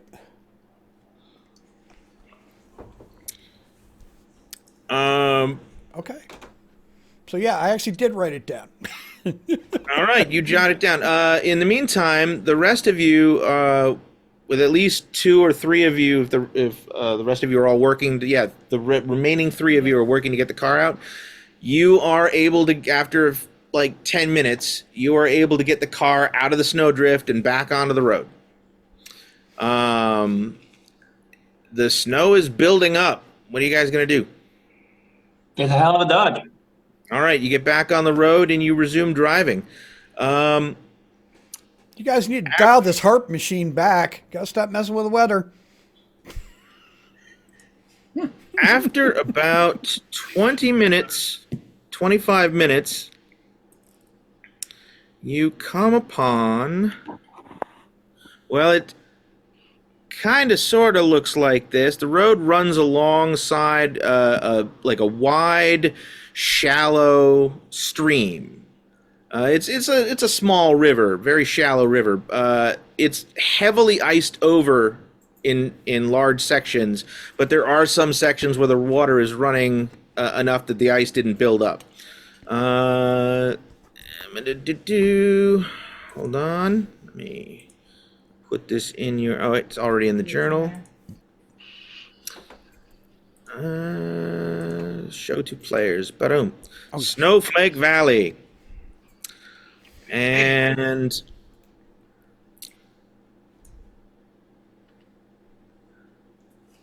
after another, so about 20 to 25 minutes, you enter the valley. You come through this pass, the road, and this is like a 2-lane, it was before it was totally obscured by the snow, like a 2-lane state road.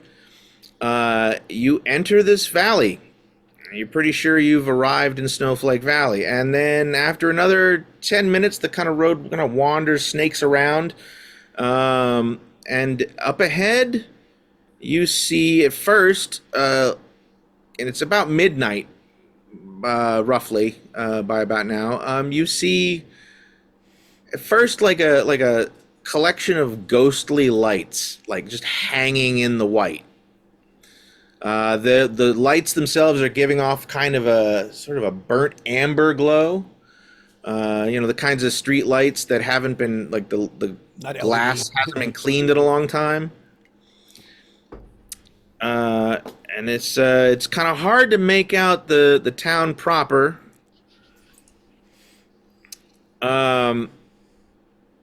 But you can see a handful of buildings, kind of arrayed,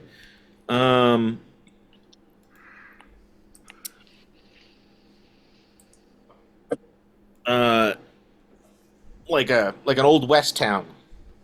The road kind of curves, but it runs right through the center of town, and there are a row of buildings all shoulder to shoulder. The buildings look like most of them look like they haven't been altered too much since 1890. Most of the buildings are rough wood, weathered and painted and repainted. A couple of the buildings are made of, like, old red brick. And let's see. That's what it would look like in the daylight, but it is midnight, and it is snowing heavily.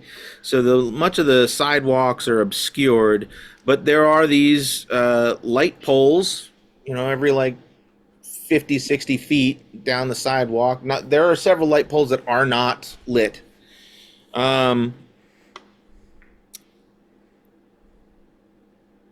You passed, as you come in towards the town, you pass a sign about a mile or so before you hit the town proper.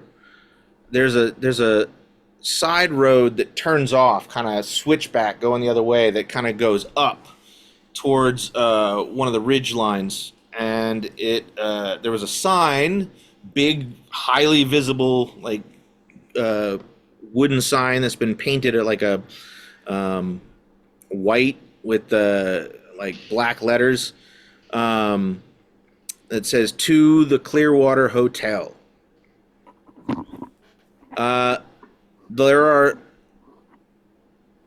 You can see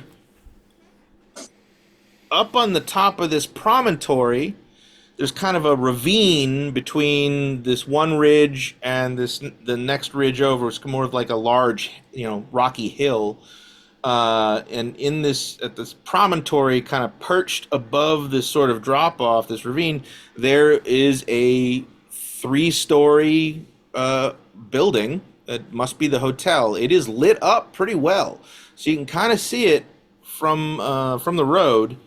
But you're gonna have to take this small side road to get up, that snakes around up to the top of the promontory. Other than the hotel and the handful of streetlights, the only other building that you can see that has lights on is right there on the main street. There is what appears to be a sheriff's office that has also got full lights, and the front of it is the windows are all lit up. Everything else is dark. What are you gonna do? You do have you do have a map. Let's go ahead and just bring you over here.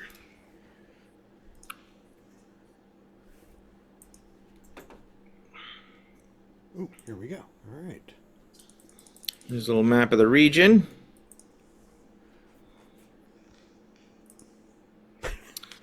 So you guys have come in from the right. Okay.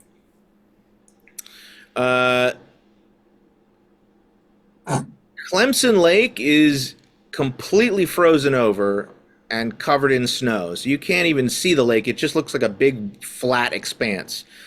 Mount Clemson, you passed through the pass between Mount Clemson and the ridgeline known as the Watching Hills to your left.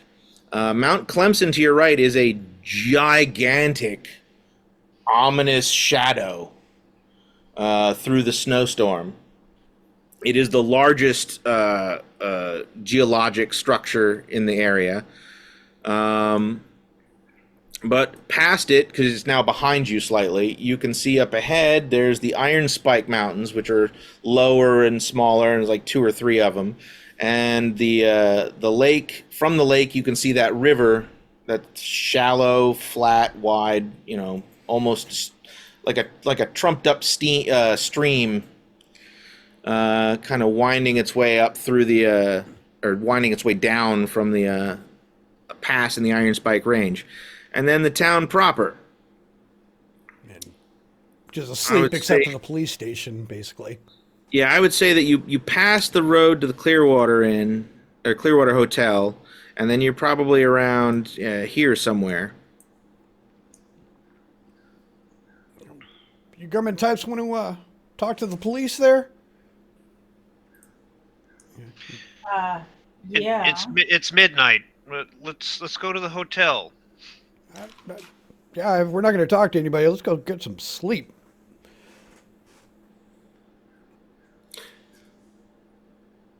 We need to go to the sheriff's office. If that man ran off, Yeah, we should probably tell him. they need to know so that if they need to put a party out for him to look for him, that would be the right thing to do. Hold on. Yeah, Jack, you hit him. Well, No, I think it's too risky. If this guy got up Well, yeah, but and ran away, he's not interested in. You got to remember that Native Americans have very little use for white man law enforcement, so he's probably not going to report it. yeah, but if he does, there's going to be a lot of pissed off locals. There are. And it's a chance, but given the fact that we're already dealing with an isolated town, the last thing we want to do when we're making our first impression is that we went to the sheriff and said we hit somebody. Because also remember, this is a company town. This is a small Baroque town. And frankly, I hate to say this, but the last thing we want to give the impression is that we actually care about him, because they might say, good, you should have hit him first. We don't know anything about the people of this town. Yeah, you government types are all the same. Whatever. you just let's go get a room. I'm not saying I don't want to send for help. What I am saying is that even if they were 100% cooperative with the damage we did to him, if he's not dead, he's going to be able to take care of himself, and he probably isn't going to last long unless he has somewhere he can go very safely on his own. So, Brienne, make sure this guy doesn't leave me somewhere when I get shot.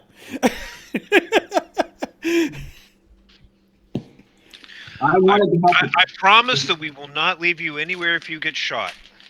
Okay.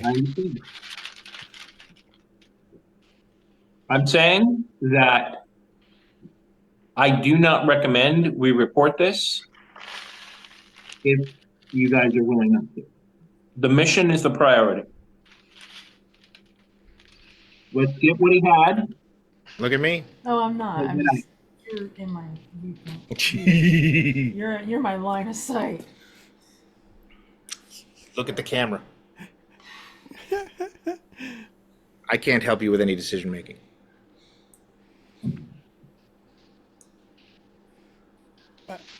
Meanwhile, I'm just looking at my phone and seeing, are there any Wi-Fi networks even active? How plugged in is this town? I'm getting a feel for it already, trying to figure out what's around out there in the electromagnetic spectrum.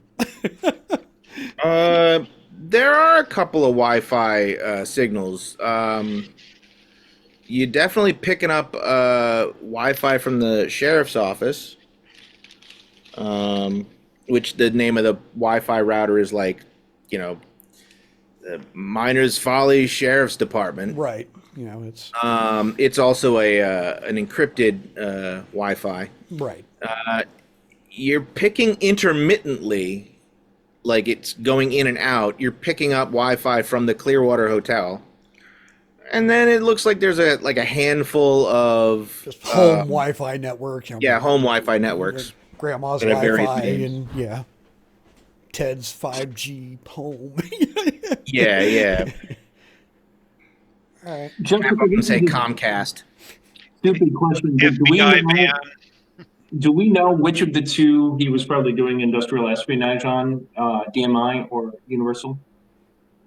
You do not. Then we need to go to the hotel. All right, we're back from our break. Before we come back to the present, let's have another flashback. Roger. Roger? Yes. Roger, who are your bonds with? My bonds. Let's see here. The bonds are with my brother. Mm-hmm. We have Barbara in finance, Mm-hmm. and I have my friend Matt, who's a part of my gun range people. And you're... Let's see. You're the scientist, right? Correct. Shouldn't you have 4 bonds? I should, but for some reason the other one has been erased. Oh, what was it? It was my mother, but Okay. So I mean, I can very easily put in another coworker if you want, but no, you can both the Hargrave brothers can have a bond with their mother. Your bonds are separate, you know. Your relationship with your mother is different than his relationship with your mother. good. So you can go ahead and fill that in. Which of your bonds besides your brother, would you have last communicated with before you left town? Probably would have been Barbara. Barbara? Okay, so you would have reached out to Barbara to let her know you were going out of town? Going out of town, looking at a potential EPA violation. I may contact her for some additional fundage or some extra things that she can do for me in home office. So yeah, that's you. Describe for me how that conversation would go down. Are you literally just contacting her to go, "Hey, I'm going out of town. I'm going to need some stuff from you." So I might need some stuff from you. I'll give you a call once we're there in the morning, and I'll let you know. And when she asks you where you're going and what you're doing, what do you tell her? Oh, checking out some copper mining in Colorado. Oh, that's fascinating. She tells you how she's always wanted to go to Colorado to, vacation, but she's never been. Well, maybe one of these days we should actually go. When it's not work related. You mean that? That would be great. Oh yeah, of course. Do you mean it? Yeah, sure. Okay. Go ahead and give me a sanity check. Sanity. Weak.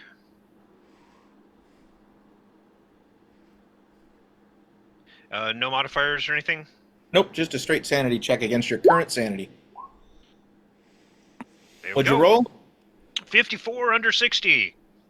Roll a d6 and tell me how much you get. D6. Got a 3. Raise your bond with Barbara by 3. All right. So 15 to 18. Very good. And so we find our heroes, our agents, stepping into the Clearwater Hotel.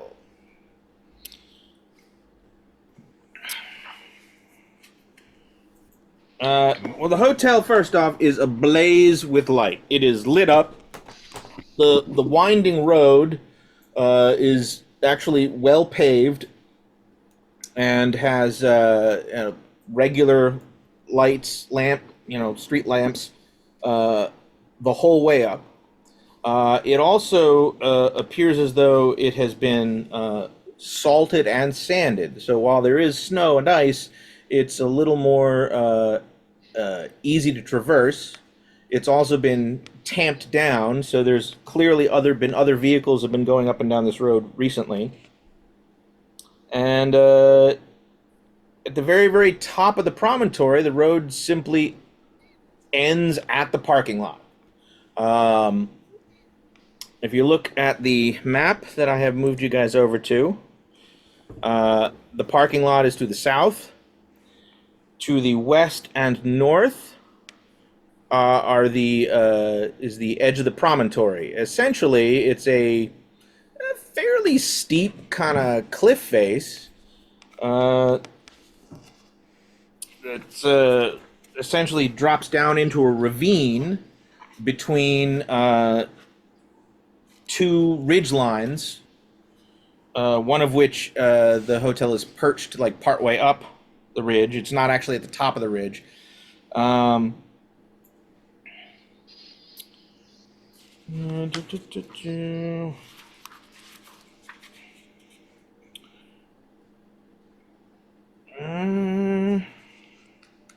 Here we go.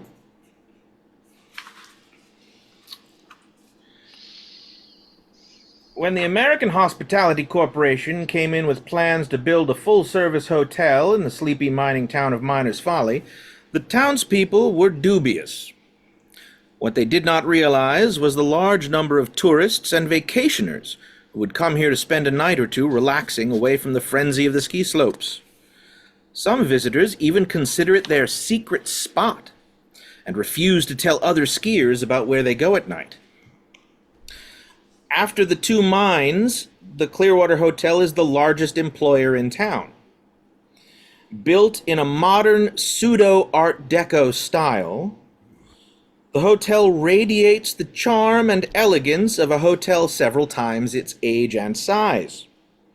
The three-story building is built in a fairly square structure with two sides overlooking the sheer mountain cliff. On the back side, the north side of the hotel, there is a terrace. It is currently closed because of the weather, but would otherwise make an excellent observation spot to look out over the valley and see the beauty of the valley and the mountains. Now is not the time. There is a large porch in the front of the building that leads into the lobby. It is covered.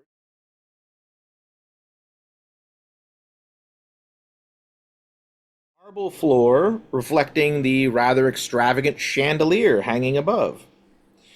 There is a long oak reception desk on the far side of the room. And there is a young man dressed in a sort of managerial outfit.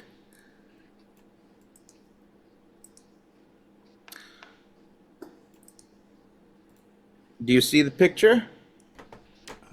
Oh, no, wait. Hold on. I see the token.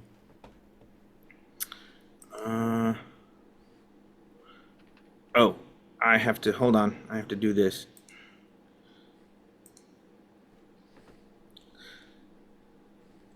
When I have things that have been assigned just to be visible to me, I have to go in and add you guys to it. It takes a second. Yeah. All right, there we go. As Edward. And there he is.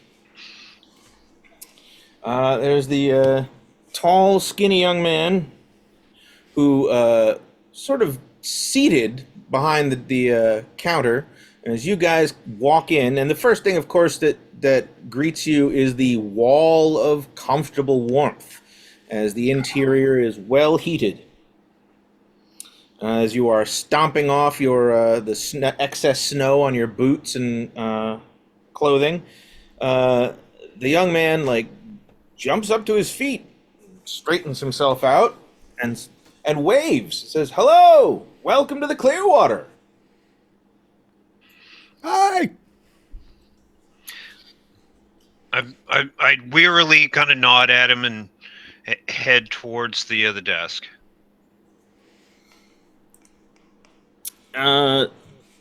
There's steps down into the slightly sunken reception hall.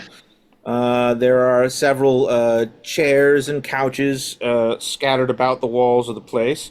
To the far left, you can see there is a cafe just to the left of the entrance, but it is currently closed. But at the very far end, you can see a large opening into the restaurant and bar, which is dimly lit, but lit and clearly open, as you can see that there is a woman sitting at the bar. Above the entrance to the restaurant and bar, it says the Valley View Restaurant and Bar. Beyond that, there is no other signs of human beings. There are two smallish, kind of older-looking elevators to the north of you, and a staircase that is sort of hidden, but there's a sign that says, to the stairs to the second floor, and then a couple of doors that are all marked staff only. To the right, looks like what says barber shop is actually a gift shop. It's the sundry shop. It is currently closed. And then, of course, there is this secondary parlor that is currently open, but nobody's in there. And it looks like the business lounge. All right, you guys head over to the counter. The young man's name tag, very clearly placed on his chest, announces him as Edward. And it says assistant manager. Oh, hey, welcome. Come on in, get warmed up. It's pretty nasty out there. I'm surprised you guys made it. It was a drive. Were you just passing through, or were you coming here directly? Well, I was coming here directly, or we are, and let's see, what were we doing? Oh, do you have either a fax machine or internet connection here? We have an internet connection. I think there's a fax in the business lounge over there. If you're welcome to use it. There's no password or anything. And here, and he slides. There's a little card in a stand that's laminated, and he takes it out of the little stand and slides it towards you and says, there's the password for the Wi-Fi. Help yourself. You guys be looking for rooms, obviously. There's 4 of you. How do you want it? You want 4 singles? You want double beds? Kind of look over at Jessica. Was there not a reservation already set up? There is not. You are on your own for setting up the reservation, for securing your rooms. Oh, singles will be fine. 4 adjoining singles? Adjoining is also fine as well, but singles. All right, yeah. Let me see what I can do here. And of course, he goes over to the computer and starts tapping away. You guys are in luck because of the bad weather, and we've had a number of people. We've got a couple of people staying here in the hotel that were just passing through and got caught in the storm. We're running a special tonight. First off, we're the Valley View is staying open all night long. Our bartender Hamilton, and we got Raul in the back cooking. It's not a full service menu, but it's small bites and stuff. And all food and drinks in the Valley View restaurant are 25% off, We're also running 25% off all of the rooms because this is pretty nasty weather. You guys heard? Been listening to the radio at all? As he's typing away. No, No, tell me more. Did you guys come from the east or the west? You came from the east. From the east, yeah. Really? Yeah. Well, that's crazy. You must have just missed it. I just heard on the radio, and you see behind him there's like a long shelf, and you've got like the traditional like mail board, which has got all the little cubbies for mail and messages and stuff. But on the counter behind him, there's what appears to be a shortwave radio, like a modern shortwave radio. He says, "Yeah, I was just checking the emergency bands. The pass is snowed closed. Like you guys must have gotten in just in time. Lucky you didn't get stuck out there." But based on what they were saying on the emergency band, it's probably going to be about 3 or 4 days before they're able to open up the passes again. Fortuitous. What'd you say? You said fortuitous. that tracks with the traveling that we did. He nods his head to the word fortuitous like he's pretending he knows what that means. Okay, yeah, all right. I got you 4 singles. Let me see where I can put you. Let's see. Oh, you know what? I've got 2 single standards. But don't have anything adjoining necessarily. The 2 single standards are right next to each other. And then the next closest thing I can do, we've got a deluxe suite on the corner, or I can, you know what? I'll put you. I'll give you 2 double deluxes for the same price as single standards tonight, with the 25% discount. Thank you. We don't actually have that many guests tonight. There's like maybe a half dozen people here. But you know, yeah, you guys are probably going to be here for a couple of days, so I might as well, you know, give you a cost break. It is clear from his demeanor that his initial bout of professionalism is a thin veneer that he cannot hold on to for very long. He has a very informal demeanor and has a small town dude kind of vibe.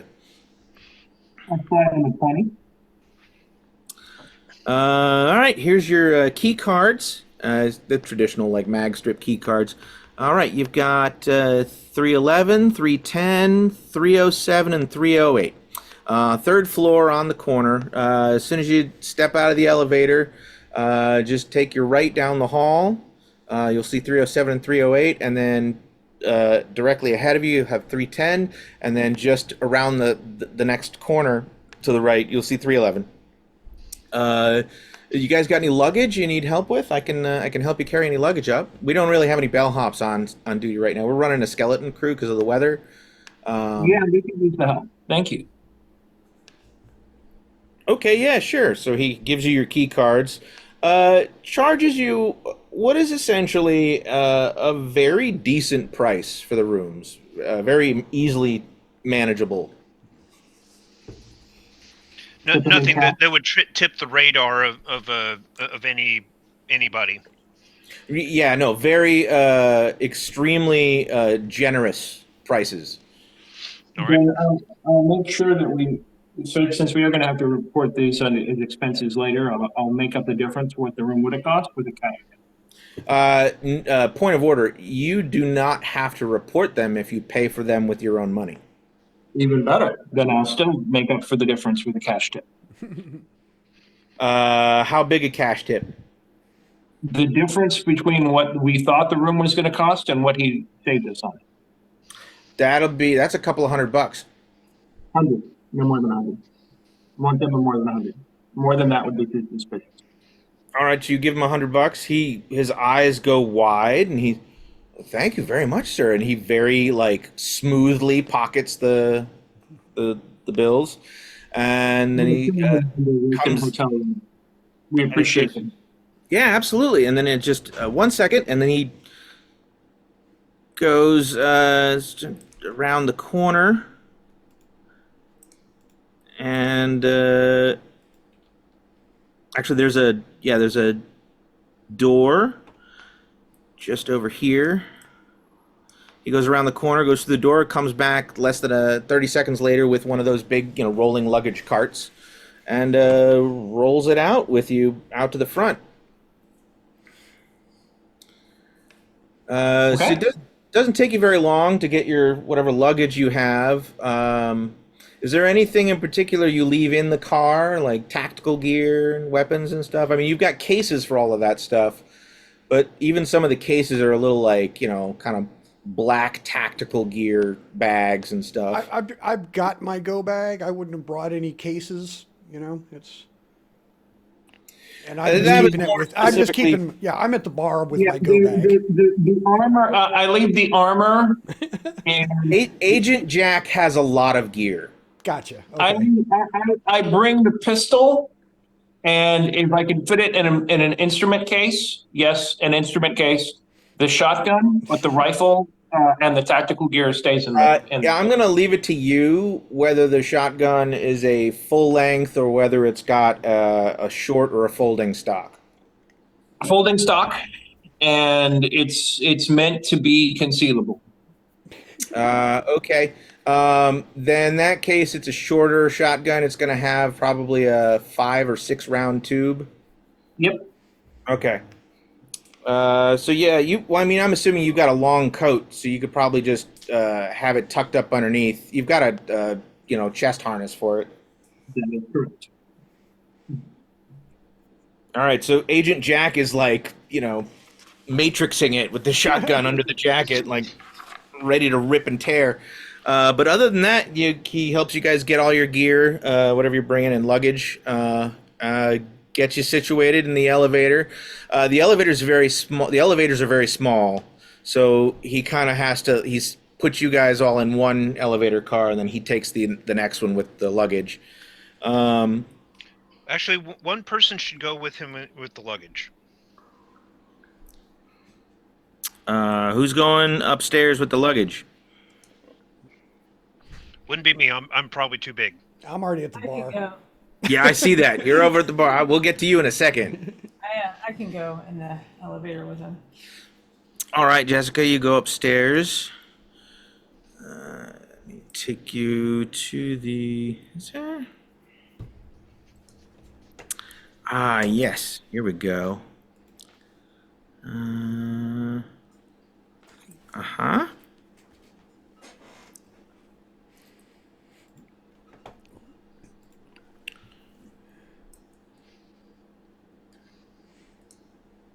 Did that work?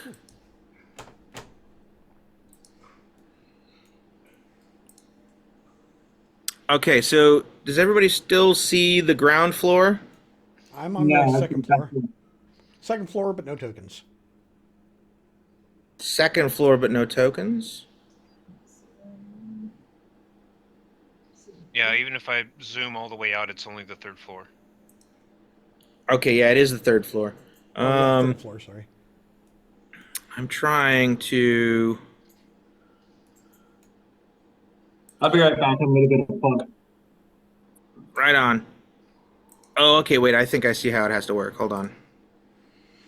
All right, so the rest of you, let's put you back here on the ground floor. There's a thing where I can put different team members on different maps, and I'm trying to figure out how that works. How'd it go? It was fun. Good. We agreed that it was a friend date. Okay, good. All right, so Love you too. It was fun. ground floor, Agent Jessica, and How much money they're making for stuff you could do. Edward. What? You would be And then how much money they're making for stuff that you could do. What are you talking about? 3rd floor, Oh, LEDs and foundry activity. put Agent Jessica. Give me a second, I'm fiddling with some business. All right.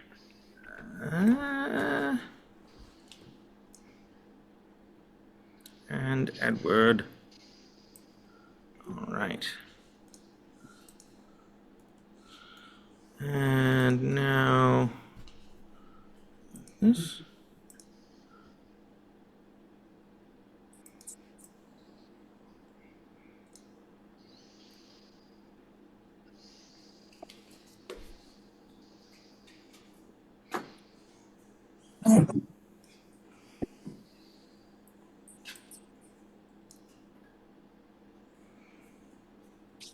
Apparently, Zoom picked up the phone. How does this work? All right. Well, I'm not going to worry about that. You guys, all right. Pippi, your agent goes upstairs to the 3rd floor. Jack and Jonah, what are you guys doing? Well, I was gonna travel up the other elevator up to the 3rd floor to just get to the room, get the luggage situated, and then I was gonna come back down. I kind of motioned to the brother, I'm going up, then I'll come back down. Alrighty. Tom, what is Jack doing? Anybody in the cafe? The cafe is closed. Okay, then no, I'm going to the bar. All right. When you walk into the restaurant, you see Russell. All right, Russell. You made a beeline for the Valley View restaurant. When you walk into the restaurant, you see 2 people. There is a smiling gentleman at the bar, chit-chatting.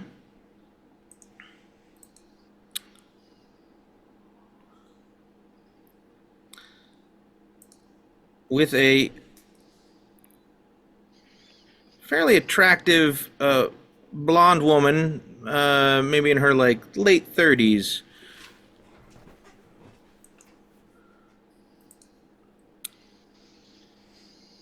Hold on. Go.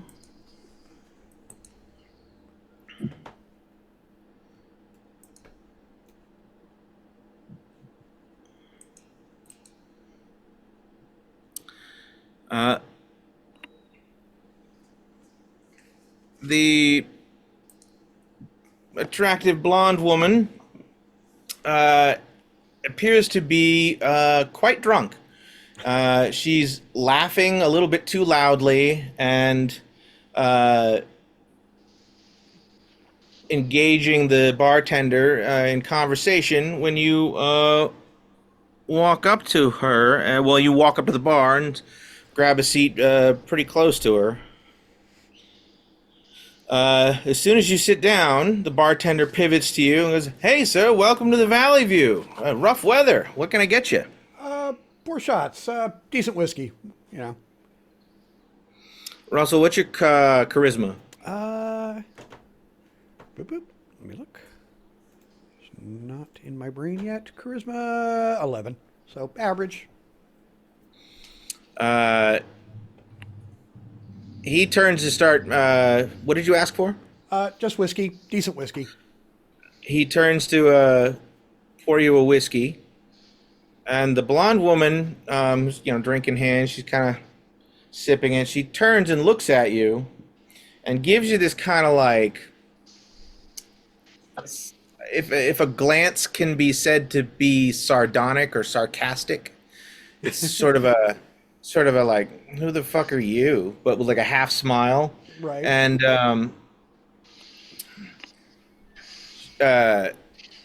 she kind of gives you a once over, an up to down kind of head to toe kind of glance. And are you more or less dressed kind of vaguely sort of like you are in the picture, like a little Yeah. I'm bundled up and yeah. But you're scruffy. At the moment, yeah. And she kind of shrugs and gets this sort of half smile and half sort of feigned under her breath, says, I didn't know there was a Burning Man happening nearby. Government investigation. 4 shots, please. 3 from my friends. Back to the bartender. I just kind of like ignore her almost, like, whatever.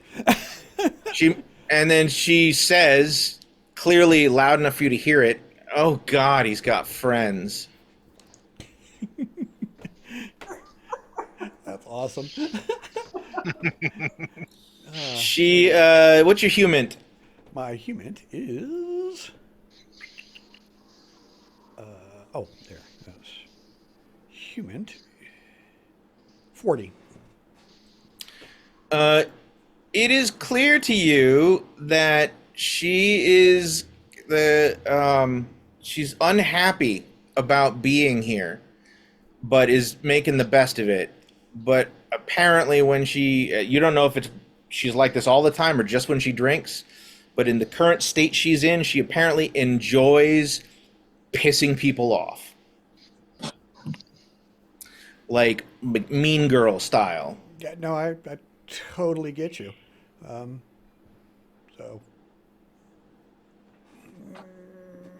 The bartender, whose name tag says Hamilton, pivots back to you and sets the drink down in front of you. And he goes, "You know what? First one's on the house because the weather's so nasty." And then he sees Jack walk into the restaurant, turns to him and says, "What can I get for you?" I have a human of 80, so would I notice that he had gotten shots for all of us? Oh, that's not human. That's alertness. But yes, you noticed that. Yeah, there should be And 4 there. the shots? Yeah, I just kind of hand one of them over to him. This first, and then a whiskey sour. He nods. "Oh, great. Coming right up." And he starts working on your whiskey sour. The blonde lady turns and gives you a once-over. Jack, what's your charisma? 8. 8? 8. She glances at you, doesn't even make it to the floor before she rolls her eyes away from you. And proceeds to ignore you. If for just the briefest of moments, you existed in her universe, and now you don't. I will let it go for now. But I will be watching her and the bartender closely. Mainly I'm listening right now. All right. She turns back to the bartender and, as if picking up somewhere where she left off, goes, "Anyway, I've only got a week, I've got a week before I have to be back to work. And this weather is really harshing my mellow. You know what I mean? Like, for fuck's sake. It's mid-January. It should be warming up right now. It shouldn't be snowing on us like this. I mean, who the hell expects a polar cyclone to come through?" And Hamilton's going, "Yeah, I know, it's terrible. I mean, we didn't expect it. Yeah, he's just kind of smiling and nodding. And if everybody's ever seen Love Boat, Mm-hmm. the bartender, I look at her. very good at looking like he's agreeing with you. He looks at her in all dead seriousness and goes, "It's HARP. Somebody's just got to stop him." What does HARP stand for again? It's the weather control device conspiracy theory. They're controlling our weather. She turns and looks at you like, "Excuse me, I was talking." Doesn't say that. That's a look on her face. And she goes, "What?" HARP. It's in Alaska. They're using the electromagnetic spectrum. And then I break into like this physics explanation, but using real physics. Are you? Because I actually am very proficient at physics. Right. So What's I'm your physics skill? My physics is 40. It's not great, but it's not bad. She lets you talk for about maybe a full minute before she literally scoff laughs at you at something you said and goes, "Oh my God, did you fall asleep through your fucking classes?" And she immediately corrects you on some high-level physics. And in that moment, you recognize that she has at least a PhD in physics. He looks kind of awestruck at her. He goes, "Oh, thank you. I'm self-taught. I'm a journalism guy. So this is, wow, that's really cool. Thank you." And he kind of like goes back and forth with her that way. Well, look, if you really want to increase your knowledge base, you should really look into, and she rattles off the name of some like cutting edge, like current, like young hotshot mathematician and physicist. Somebody that like nobody outside the physics Right. and math worlds would know.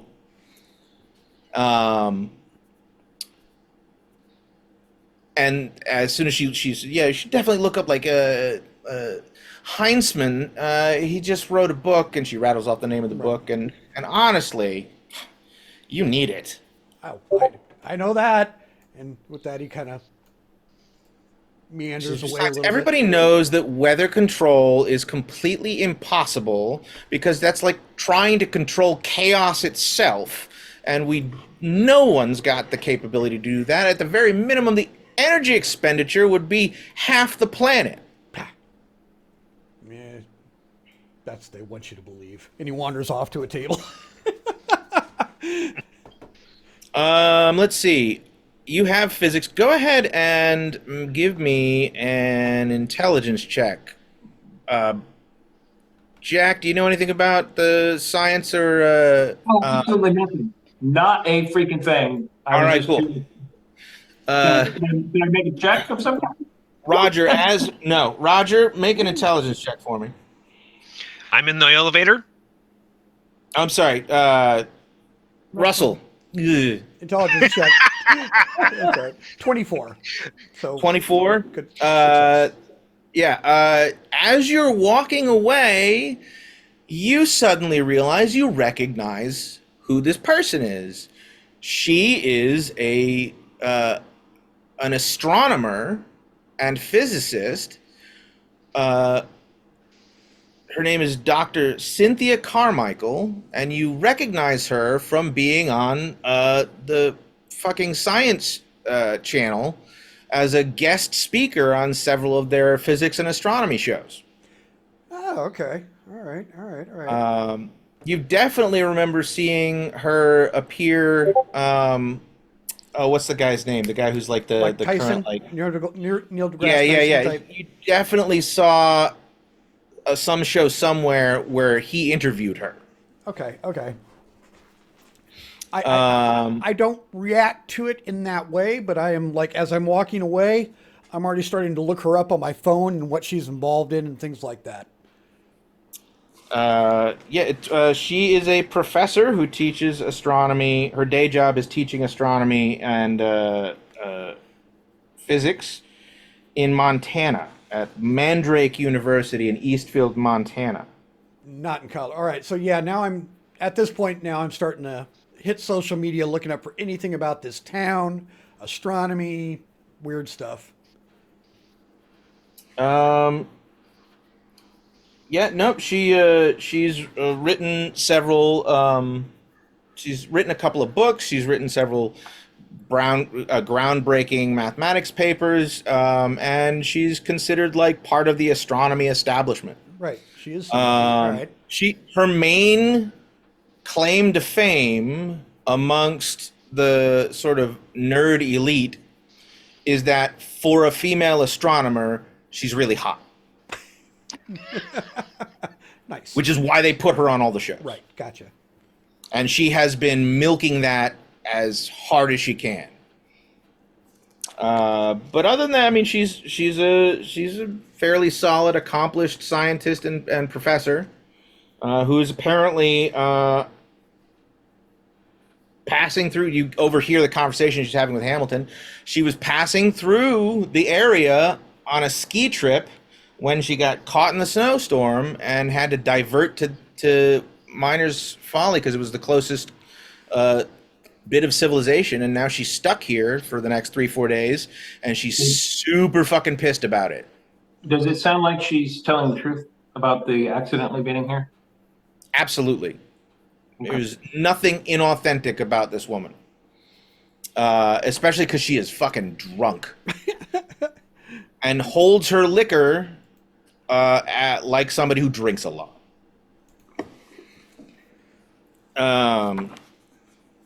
So, all right. You guys are hanging out in the restaurant. Jonah, you can join them. Jessica, bop up to the 3rd floor so you can get a gander at it. I thought I was going also to the 3rd floor to situate my luggage. Yeah, he was. Oh, you're right. Yeah, let me go ahead and throw you on Yeah, that. I got to sweep the room for bugs. Yes, you do. And alien listening devices. All right. So, let's see. Do you see 307, 308, 310, and 311? Those are the rooms that you have been assigned. 307 and 308 are deluxe double rooms.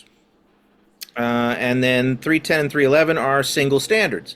The rooms are well appointed. The beds look, fairly standard but comfortable. The linens are clean. The rooms are impeccably tidy. Each room has a little bit of furniture, like a desk and a TV and a few chairs. And the double deluxes have got like a little coffee table and some an actual like table big enough for like 2 or 3 people to sit at and eat. The bathrooms in the double deluxes are like huge, and the bathrooms in the single standards are like tiny bare minimum. Other than that, you decide who wants to be where. I'm taking a beeline towards 307. As you are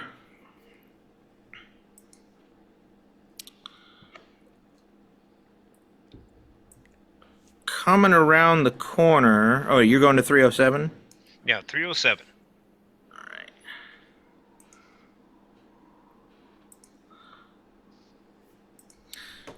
All right. Where are you going, Jessica? We're at 308. It looks like it would be nice enough for Jessica. You're at the door. You got the Edward with the luggage. As you are at the door, you hear suddenly from around the corner to your right, kind of behind you, small running feet, and you turn to look. What appears to be a 9-year-old boy runs past the opening at full tilt sprint, going.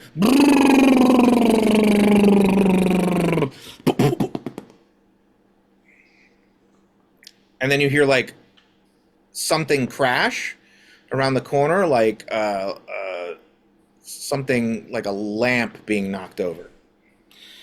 Edward immediately, shit, excuse me, and he like immediately turns and runs around the corner. And you hear him say, "God, hey there, Timothy, shouldn't you be in your room?" What do you do?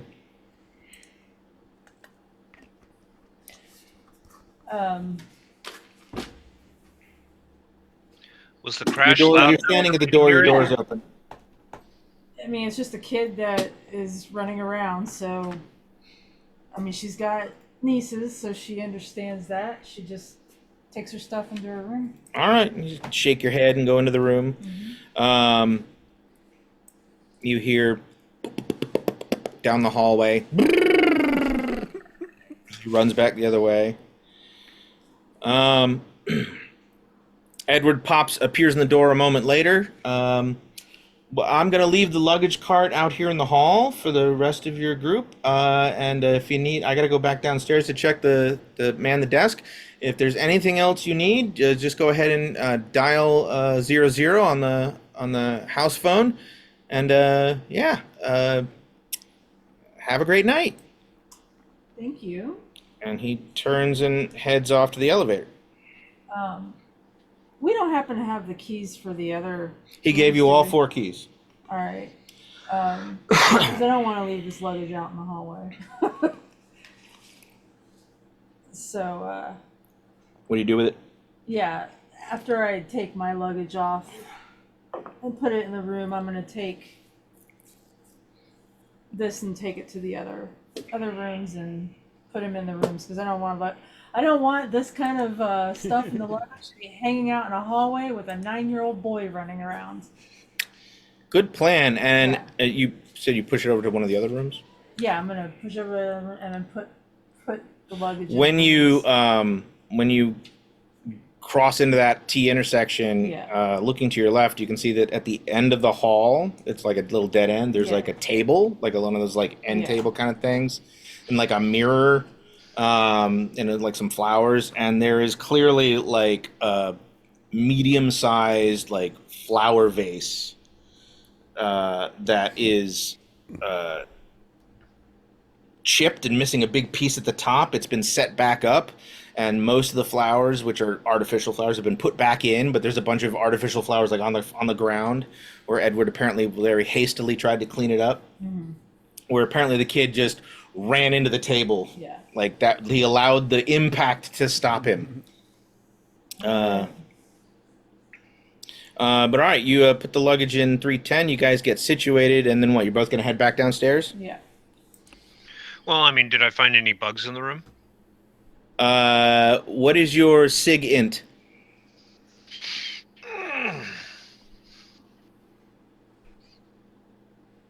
It's not great, but it's there. What is it? Where is my sig? Sig int, signals intelligence. Never mind, it's a 0. I mean, you can look for bugs. You don't find any. Excellent. It seems, as to your untrained eye, it seems bug-free. I'll take it. Well, I'll have one of our other people double check for me. Yeah, you can always ask me to do something like that. I think you have sig int. Yeah, I think I have it. That's very nice. Bottom of your skill set. One of the other 3 people have it, and I know they do. Not I. You got 3 columns. Oh, no, I don't. No, you don't have it. Yeah, who is our SIGINT guy? Why not have one? No one took sig int? What? Wow, you guys are bad at electronic surveillance, that's for sure. It's not your forte. You guys are more of a, what's the term? Boots on the ground kind of reconnaissance. Literally human. I mean, what about a anti-surveillance electronics that we could have gotten at a Dropbox? Let me assure you haven't looked into this personally. In other words, I would have about a 10 to 20 in the skill. If you haven't got any training, it's going to have a whole lot of buttons and dials on it, and you're going to have no idea what to do with it. None. That's pretty accurate. Darn it. But I mean, you could have one if you make a luck roll. That's fair. That would be fair. Make a luck roll, 50% or lower. da.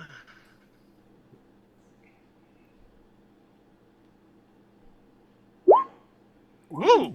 Look at me, I'm lucky. Yes, at the green box where you picked up all your extra gear in Denver, there were a number of other items because that's kind of how green boxes work. If you don't need it, you leave it for some other team. It's also green boxes are a place where if you've got shit that needs to get disposed of or go somewhere, like in custody, like I don't know, a hypergeometry artifact or something like that, you can put it in a green box. You did find a bug detector.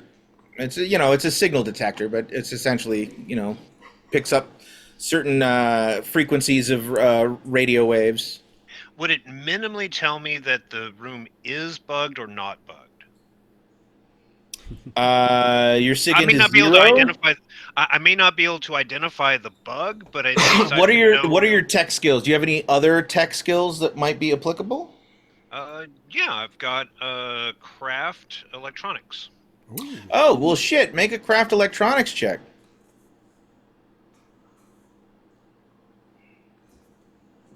At the very minimum, you're able to tell the difference between the Wi-Fi signal and other kinds of signals. There we go. I got a 14 out of 40. Yes, you are able to scan the room with the bug device, the signal detector, and you are only picking up the Wi-Fi. Good. That's all I was worried about. So I know this room is safe. If anyone else wants to check their room, they can borrow the device. Right, as long as somebody's not like hacking into the computer system and using the Wi-Fi itself as a surveillance tool. Which they could. Don't get me started on that. Which is a thing that can, because radar. Don't Turns get me out started on Wi-Fi that. can be used for radar. It can. It really can. Anyway. Yes.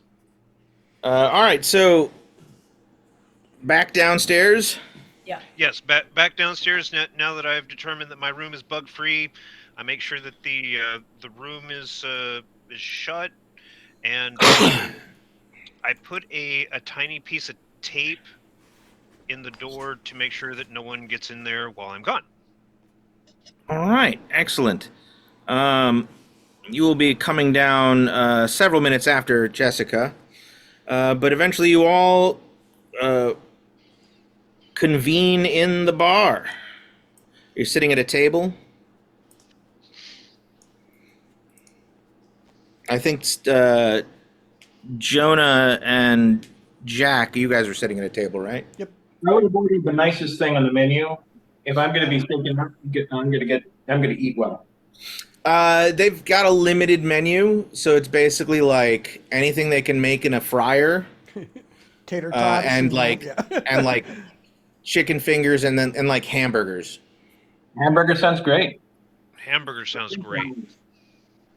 Hamburgers it is, 25% discount. You order with Hamilton. He puts the order in.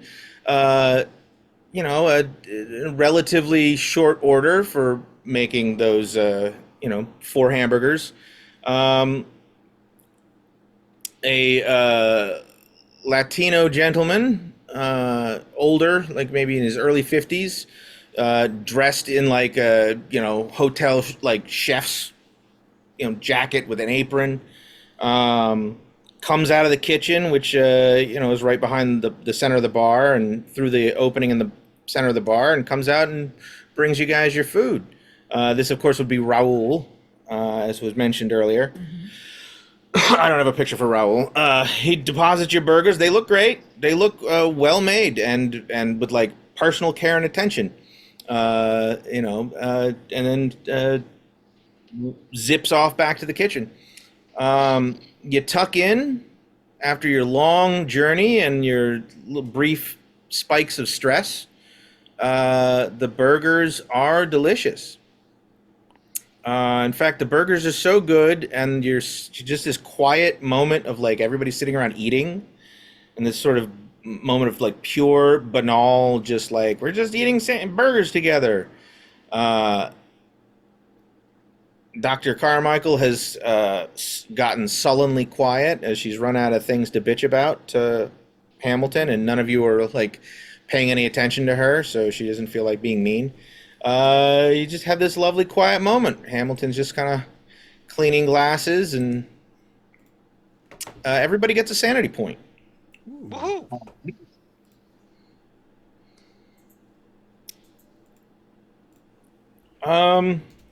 After a while, you guys finish your food, and then you're just sort of sitting around at the table. It's probably about 1 a.m. by now. The place is quiet, and it's kind of dull. It's not a lot going on. Oh, that's so nice. What do you guys want to do? You feel free to chat amongst yourselves in character, or tell me if you're going to get up and go somewhere. Well, of course, I'm going to go up to the bar and order a complicated drink.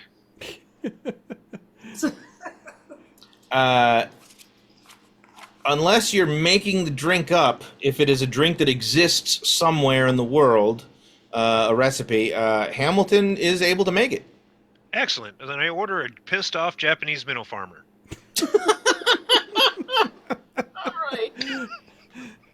I've never heard of that drink, so I'm going to assume it's got sake. Nope. All right, make a luck roll. It's a vodka, gin, rum, tequila, raspberry schnapps, Midori, and sweet and sour mix. So that's basically it's just a frou-frou Long Island iced tea. Yeah, I was going to say. Almost, but it's got Midori in it, so it makes it look like a pond water.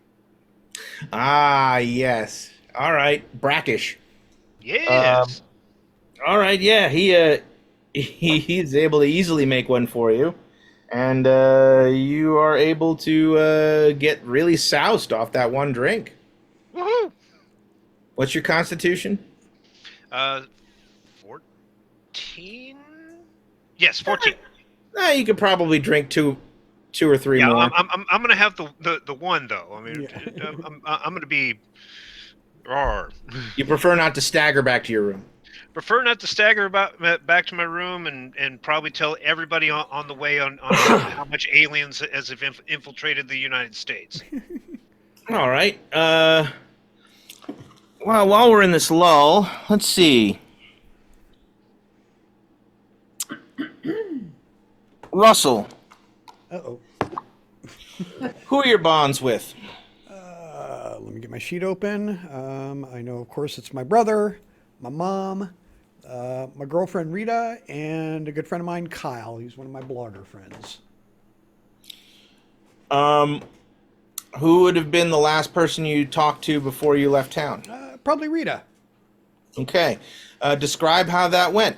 Well, we're not living together or anything, so I just had to send her a message, probably a quick video chat. Just, hey, I'm headed out of town. I got a new thing to chase. Oh, what is it? What you doing? The government's probably irradiating a bunch of poor people in Colorado, so they're sending some group in. I'm going to go keep tabs on them, I think. Well, do you have your iodine pills? Obviously, yes.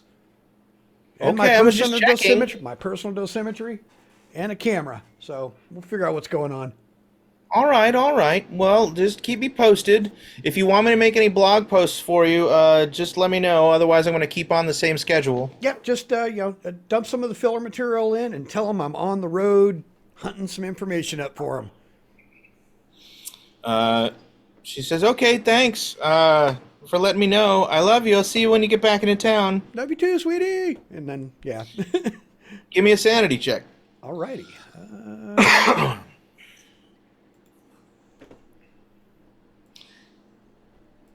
gave you 3 points to your sanity earlier. 49. Deduct them from your sanity and put them on the bond value for that, Hooray! for your partner. What'd you get? 49, success. Okay, roll a d6. A D6. You got it?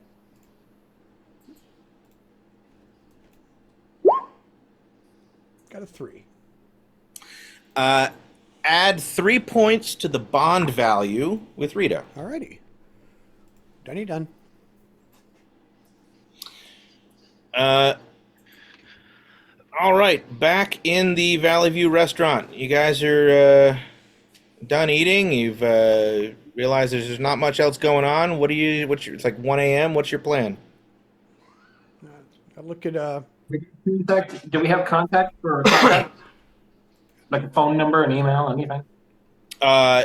What you were told is that Damian Carson is staying at the Clearwater Hotel. Okay. While they're sitting at the bar, I'm going to go to the front desk. Edward turns and looks up at you. Yeah, yes? It's a gentleman here that I was told was staying here. Need to be kind of discreet about it. I'll slip him another 100, very subtly, so that anybody else can't see it. There's literally no one else in the lobby but you and him. I'll do it in a way that even if there were, it would be difficult to see. To kind of get the point home. He takes the hundo and puts it in his pocket. His eyes, again, eyebrows wide, and he smiles brightly at you and says, yes? Looking to see if there's a gentleman by the name, and I'll give our contact, who is Damian Carlson. He's still staying here? Damien. Yeah. I remember that name because of the movie. And he types in his actually, he doesn't even need to type into the computer. He goes, yes, Mr. Carson is staying here. I can leave him a message if you'd like. Yeah, tell him to come down to the bar, please. Okay, sure. Well, 1 second. I'll ring his room. He picks up the phone, pushes a button. Listening very closely to see if I can hear the other end of the phone. You hear it ringing. Okay. It rings, and then it clicks. Stein stops ringing, and he goes, and he pushes a button on the phone base unit, and then says, yes, hello, Mr. Carson. This is Edward down at the front desk. What was your alias that you gave? Jack Smallberries. What is it? Jack Smallberries. Dex Smallberries? No, Jack. I always use the same first name as my agent name. Oh, Jack Smallberries. Okay, Jack Smallberries. It's pronounced Smallberries, even if it's spelled, unfortunately, due to a mistranslation, Smallberries. Smallberries. Okay, so he says, hi, Mr. Carson. This is Edward down at the front desk. I'm just leaving you a message to let you know that Mr. Smallberries is here asking after you. He wanted to know if you would come down to the Valley View restaurant and bar and join him and his friends. Thank you, and have a good night. And he hangs up, and he looks at you and says, there's no answer in the rooms. He's probably sleeping. But I left a message. I can't really, wake him up or anything, but if he wakes up and sees the message and gets it, and, otherwise, you can try again tomorrow. Humans, is he lying in any way? Say again? Humans, is he lying in any way? No, he is not. He Okay, is so far as he absolutely knows, being truthful. He just basically did genuinely ring the guy up, did genuinely leave the message. Okay, got it. I'll go back to the phone. I say thanks. Appreciate it. If you see him and he has, and we're not up, please re-convey the message tomorrow morning. Okay. He nods. Says, absolutely, I certainly will. You know what? I'll do one better too, sir. I will, Mr. Smallbarris, I will go ahead and write, and he takes out some stationery and says, I will write a written note as well. And Give him and I will put it in his message cubby. And so if I'm not working the desk when he comes down, whoever happens to be working the desk will automatically flag him down and give him the message. Great. I also give him the number of my burner and the room number I'm staying at. He says, all right, I will pass those along. Appreciate it. Certainly, sir. Go back and tell the others what just happened.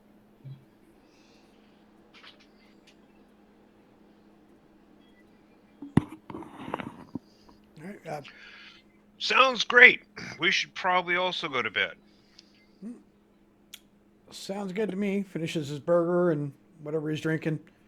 And he does explain kind of quietly who the lady is. Odd coincidence, but you never know. All of a sudden, my eyes go wide. Oh, yes. You have biology, chemistry, and mathematics. Yes. You absolutely know who Dr. Carmichael is, and you're actually a little shocked and angry at yourself that you didn't recognize her. She normally wears glasses. Or at least she does on all the shows that she does interviews with. Actually, give me a luck check. Luck check. Do I get to be lucky?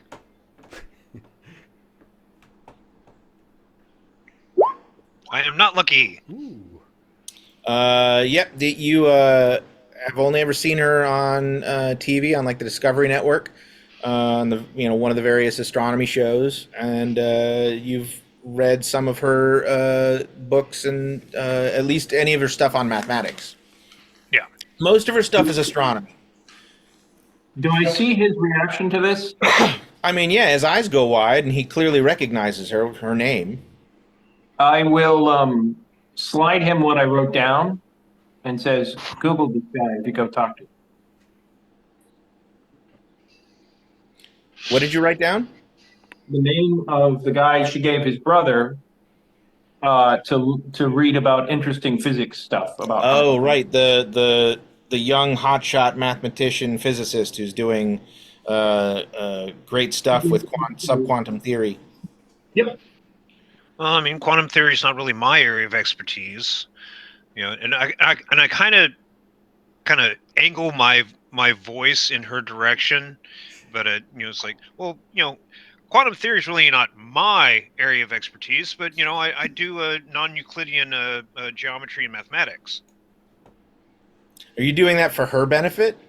Kind of for her benefit, just loud enough, since it's quiet in here. Do you have any skills that might pertain to this?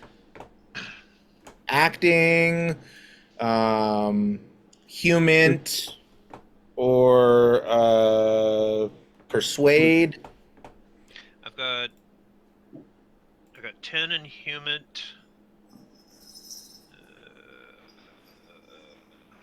Well, you know what? You make a try at it, and then I'm going to use, if he doesn't, I'm going to say, what the hell is non-Euclidean geometry if he doesn't get a reaction with his? At that point, I'm going to... I do have persuade. What is it? It's a 60. 60? All right, yeah.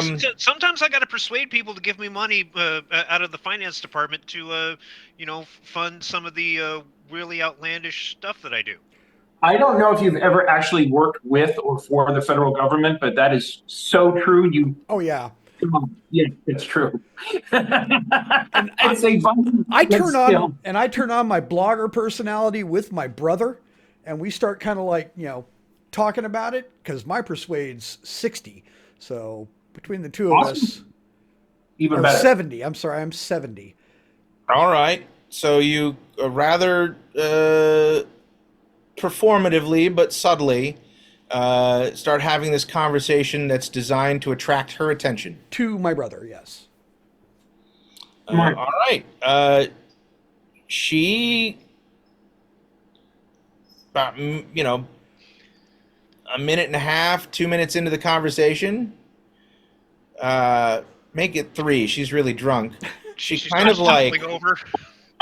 She kind of like stops and leans back. She's still banging back. It looks like she's drinking like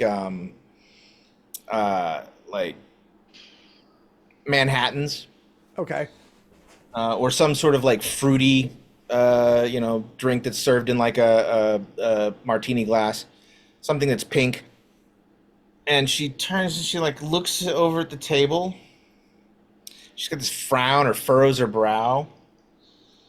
And she belts back the drink and puts it on the bar and says, Hamilton, Hammy, I'll take another. And she gets up and kind of wobbles a little when she stands up. And she kind of turns, and with this look on her face that's like very kind of laser focused, she sort of she's clearly looking straight at you guys, but walks in this kind of slightly curvy path where she's like a little stumbly and veering because her balance is way off. She walks up to the table, and let's see, who's got the highest charisma at the Not table? me. Probably a media personality. I'm only an 11. I'm average looking, but I don't know how that Really? rates with everybody. Yeah. Okay. It's performance, not looks. Roger, what's your charisma? I'm a 15. I'm charming. Ooh. Yeah, that's what I thought. I've got the Chris Farley vibe where it's Yeah. like No, he's yep. kind of big, but he's like super cute. Yep, I know exactly what you're talking Big about. personality. Yeah.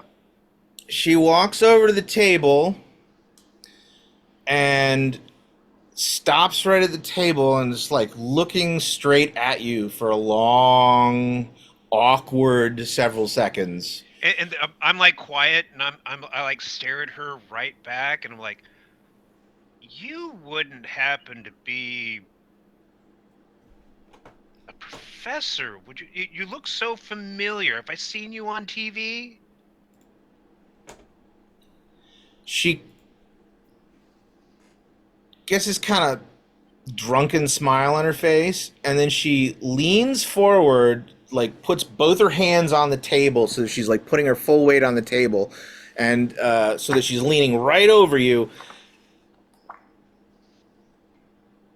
And the smell of whatever the fruity qualities of the drink she's been drinking are present, like cranberry and strawberry or raspberry, are completely overshadowed by the vodka, which emanates off of her.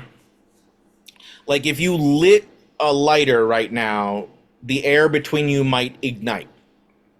I will do my best not to light one, and I'm gonna She do leans- my absolute best not to give away that she stinks. Yeah. Is there a candle on the table? No. No. No, the no candles. She leans forward, leans way into you, squints her eyes, and goes, "What do you do?" I do quite a few things. What? No. You What do you do? Well, right now, I'm not doing anything. What are you doing? No, what's your job? Tell her, idiot. Oh, I'm a scientist. Really? PhD and everything. Kind of gives her that side profile. Eye looking straight into her eye, the little eyebrow cock, towards her. She's doing this thing where like she's so drunk that she thinks she's being like way sexier than she is. Dear. And she like sort of leans way in to like, you assume to like well, you're not sure initially when she leans in whether she's gonna kiss you, bite Or fall you, on me. or throw up on you. She does none of the three, and she gets like she bangs her head against yours a little bit. She doesn't seem to notice, and she kind of wetly whispers, "Me too." And then she kind of stands up and kind of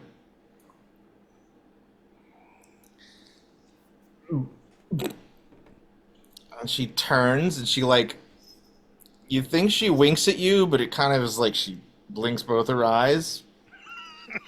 And she turns and walks back to the bar, and it's clear that she's trying to do the like hip thing or like one foot in front of the other, so that except that she like gets about halfway there and she like stumbles and like almost falls, catches herself, and then like resumes walking, and you're not sure that she even realized that she almost fell over. She gets back to the bar and says there's a full drink waiting for her. She picks it up, she belts it back, she glugs the whole thing, sets it back on the bar, glances back at you, looks back at the bartender, and hold on.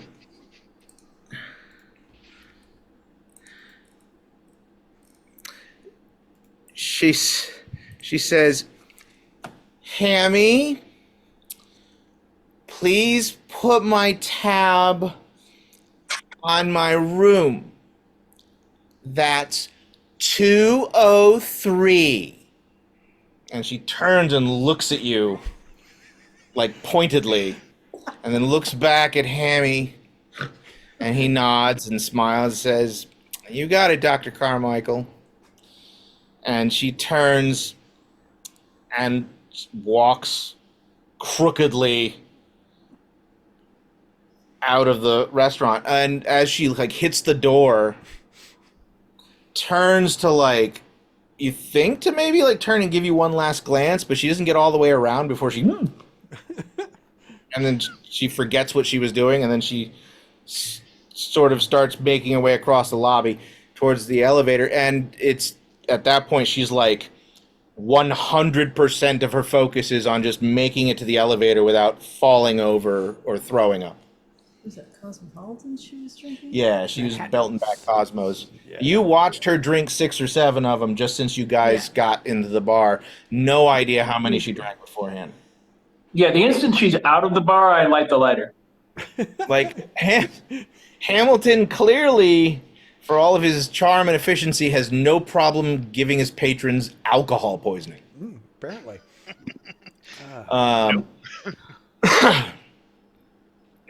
Oh, and so that all happens, and Hamilton turns to you guys and says, "I've been making her Manhattan's half strength for like the last 3 hours." Shrugs like, "What are you gonna do?" It's like the eyebrows shoot straight up to the hairline. So yeah, she sidles off, presumably to go to her room 203. What are you guys gonna do?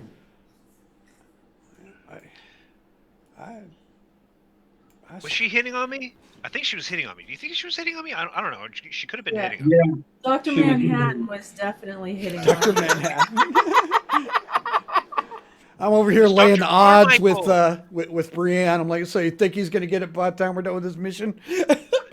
Dr. Carmichael, you have no idea. She's like this amazing astrophysicist. Yeah, I She's think he amazing, will. all right. Yeah. Little brother, you're so funny. And I go up, I ask if there's a dispensary in town.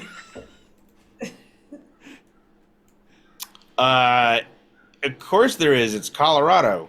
Exactly. I just Who do you basically- ask? No, I'm asking the bartender. I'm like, hey, when's the dispensary open Yeah. around here in the morning? Hamilton goes, of course there is. It's Colorado. Well, yeah, I just want to know where to go. Bud's Buttery. It's buttery. Thank you, good sir. Good as any. Yeah, it's run by a guy named Bud. I bet it is. It is the only. I figured there'd be one. Yeah, there's only the one. But everybody likes it. Of course they like it. It's the only one. It probably opened the day it became legal, Oh too. hell yeah! Possibly before. Hamilton will proceed to mention that Bud, who opened the Buttery, was the town's weed dealer for a good decade and a half before it became legal. And when it became legal, about a third of the town donated funds to him to start his legal business. Yeah, he was established. Good. Good It was a man. community effort to get him a storefront. Hell yeah! Wow, smart man. Good business guy. Oh, Bud's great. Everybody loves Bud. I mean, Bud's fantastic. So, Especially when you got not much to do in the off season around here. It's almost people can't get enough Bud. I know what to ask. That's right. I said it. I know what I said. Don't put your tip in danger with those bad jokes. Oh, everything I just saw play out is tip enough. That's Of my course, Any other interesting I do little- tip 20. Any other interesting little plays in the last couple of days? He shrugs. No, it's been pretty quiet. It's the off season, so we haven't been having a lot of people come through. Makes sense. Most of our traffic comes through the beginning of the winter when ski season first starts, and then again in the summertime. And people want to get a nice view of the terrain not covered in snow. Yeah, well, yeah. The mountains look beautiful in the springtime. I bet. When all the flowers start to bloom, it's fantastic. So it's pretty much just us and Dr. Carmichael? No, there's a couple other folks here. There's a little rambunctious 9-year-old boy named Timothy Oh, that's running around upstairs. yeah. That,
and almost always has at least 2 or 3 books up at the airport.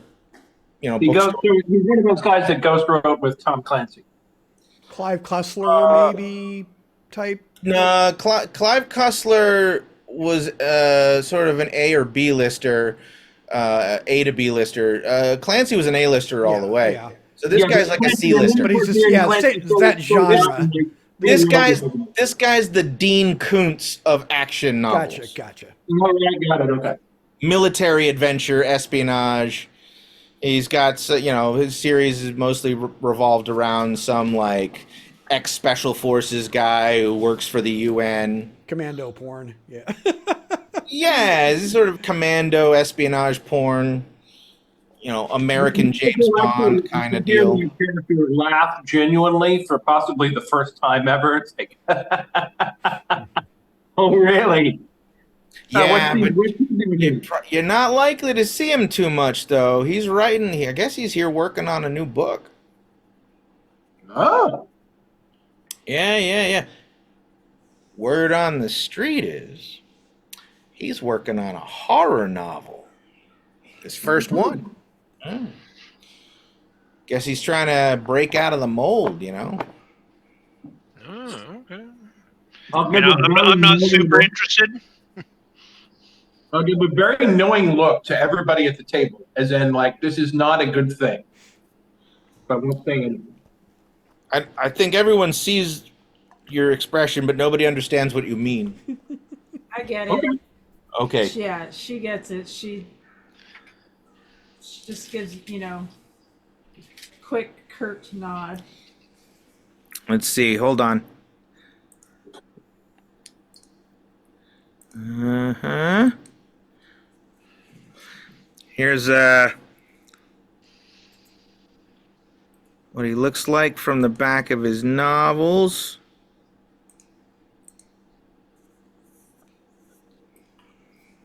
Okay. Yes. Yeah. Anybody recognize the picture? He's been on Star Trek, hasn't he? Yes. Although not with that face. No, definitely not with that face. Oh, is Not that at all. okay? All right, I think I know. I'm not gonna digress. Not only has he been on Star Trek, but I think he's been on a few other sci-fi We shows. positively have to get this guy together with Dr. Carmine. There is absolutely there is a 0% chance that you have not seen this guy and stuff, by the way.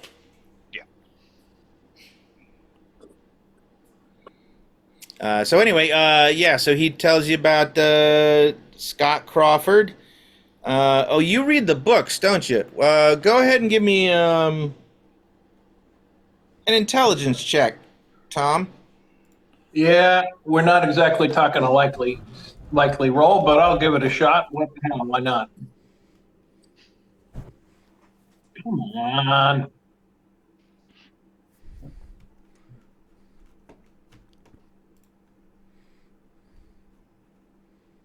My system is acting weird. Hold on. Oh, that's why it wasn't working. Hold on just a second.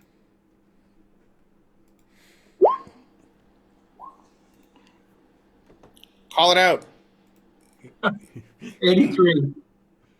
Yeah, you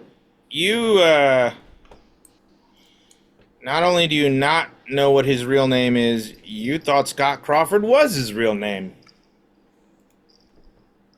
Apparently it's a pen name. As I said, I mainly read it to make fun of it, so that makes sense. Yeah. Fair enough. And it's pretty like typical fare. Like he's no Dean Koontz. Anyhow, so all right, that's it. That's all he rattles off that list of people. That's pretty much the only people staying in the hotel right now. Oh, no, There's one other guy. It's another dude. He's staying up on the 3rd floor, I think. He doesn't hang out in the hotel very much, so I have no idea. He never comes into the bar, so I actually don't know anything about him. Interesting. Thanks for the info. Sounds like quite the story unto itself. Oh yeah, it's a regular convention around here. And he gathers up all the tip money and says, "By the way, thanks guys, you made my night." I hope so. Oh, So it's you're- got to be getting on to like 12:30 at night at this point, right? Oh no, it's like 1:30 in the morning. Oh, okay. Yeah. It's 1:30 a.m. Yeah. Russell's like, he's not stumbling, but he's tired. So he's just kind of, well, everyone have a good night. Wake me up when you're ready for breakfast. And he's going to just kind of go on upstairs to his room to pass out. All right, you're going up to your room. So I head over to the elevator and I check it to make sure that we don't have a passed out doctor in there. No, there is no passed out doctor. No puddles of vomit. Nope, no puddles of vomit. Okay, good. And are you going to your room? I am. All right. She was a little too drunk to be even considered consensual. Well, you know the Black Flag song. Mm, You know the Black Flag song, right? I don't really listen to Black Flag, no. Too drunk to fuck. Wasn't that also Dead Kennedys? Oh, right. It was Dead Kennedys, not Black Flag. Okay, so then yes, I absolutely know the Dead Kennedys. I conflated my punk songs. Oh. And I true punk aficionados would be mortified because I was East Coast versus West Coast. I know it was. I'm not mortified. I'm more sad for you, but it's okay. Wow. You're gonna regret that later. Right? Tell the guy who's running the horrific universe. Yeah, sure. Never provoke your Delta Green GM. You know, I say it with all the love that I can muster when you're messing up Black Flag versus Dead Kennedy. All right. Don't rub it in. Let's move on. This is being recorded. Someone out in the world's gonna see that. I have to pretend like it never happened. So you're all going up to your room, correct? Yeah. I'm Yes. going to go last. I will go out and check the car to see if there's any weird tracks around it. No, everything is. The snow is still coming down pretty hard, although it is lightened up some. It is really windy. Like Anybody the wind, Tom, the wind claws at you. Like the. I got the warm weather gear. Last thing I'm going to check before I go to my room. Anybody look like they're staking out the hotel? Not that you can see. No. Then I go to my room. All right. Let's go to the third floor. This is where everyone is. Remind me who's in what rooms? I believe I I never think it was. chose 308. No, 307. I'm in 307. You're in 307, I'm in 308, and then I don't know how we're doing. I just, whichever and I'm room very- Jack goes in, I go in the other one between 310 and 11. And I very quietly announce, that my room is ear free. Is what free? You're free. Ear free.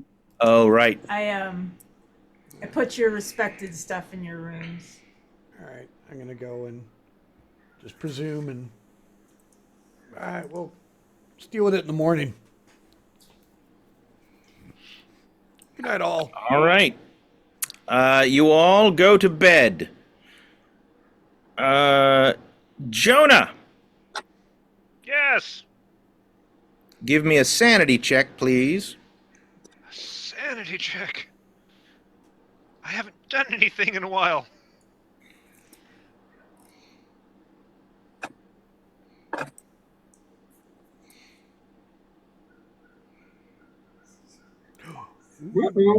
I did Well- not make it.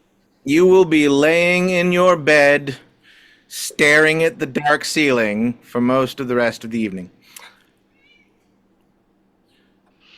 It's the wind and the insect noises, isn't it? It's always the insect noises. Damn it! Why can't it be the wind? The wind isn't helping.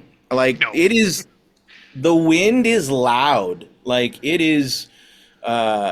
If you've ever been in a building when there's a windstorm going on outside, like that kind of like whippy, scratchy, like whoosh, whoosh, whoosh, like surgy, like Yep. it's. I spent a year in Wyoming. Believe me, I know what that wind is like. Yeah, and the snow is like flurrying. It's it's just flying all over the place because that's what happens to snow when it's super windy. The snow just goes everywhere. The rest of you managed to fall off to sleep. I pull out my little notebook and write down things like need to learn self-hypnosis, need to get a prescription for sleeping aid, need to take up marijuana, need to and try listing all that to try to get myself to calm down and drift off. Even for 2 hours, I drift off for 2 hours. Okay. Russell, Yes. you were laying in bed, just kind of starting to drift off.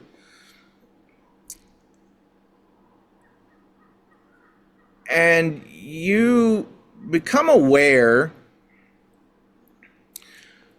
of a faint rhythmic thumping, and not the kind you're thinking of. It's not. It doesn't sound like human making. It sounds like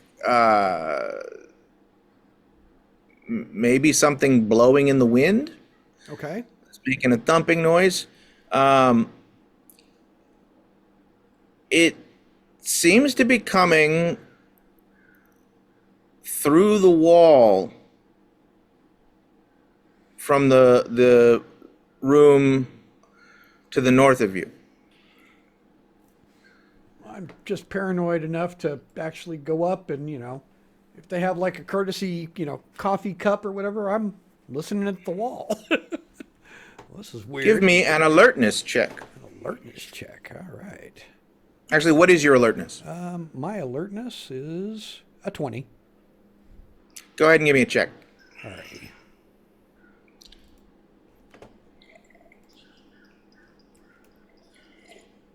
Not even. Boo. No doubles.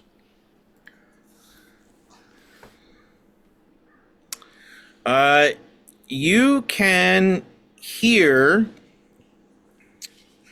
something kind of thumping on the other side of the wall, but it's like kind of seems to move like in accordance with the wind surges. But it's in a room. Yeah, it's definitely coming from the room next door. Kind of quietly pop out into the hallway here. Dark and quiet, or semi-dark and quiet, or The hallways are well lit. The hallways are Okay. kind of an off-white cream. The walls are an off-white cream color. The floor is like a burgundy with a really like interesting kind of okay. southwestern Native American vaguely pattern. And again, like the light fixtures and the furniture, like there's little tables and stuff.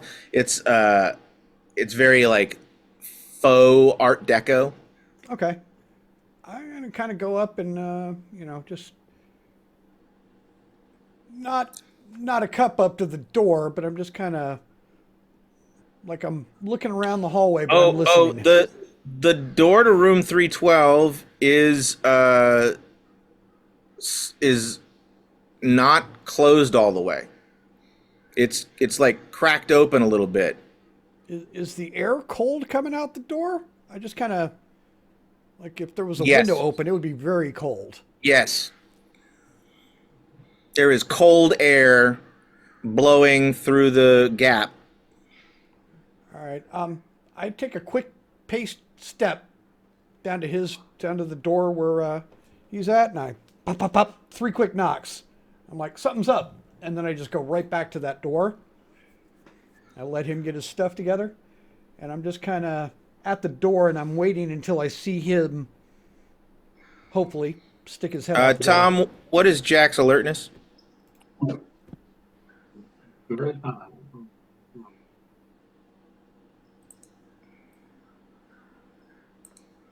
Alertness 70. Yeah, no roll necessary. You were like dozing off because I'm assuming you fall asleep very quickly, and then wake up just as quickly. And that's something born from your Marine Corps days. You instantly like pop alert. Yep, gear up. Get in the door. Listen. Well, you heard. Heard me knock, yeah. Yeah, I know. I'm looking to see if I hear anything else besides the knock. No. Okay, then I'll go out. The walls. This hotel is fairly modern in its construction, even if not its appearance. Since the remodeling 10 years ago, it's very well soundproofed. Okay. All right. And I'll kind of look at him and non-verbally shrug my shoulders and look at the room. all right. I'm just kind of hold my finger up, like, hang on. You know, like I know he doesn't know what's going on, but I'm just like, and I kind of push the door open.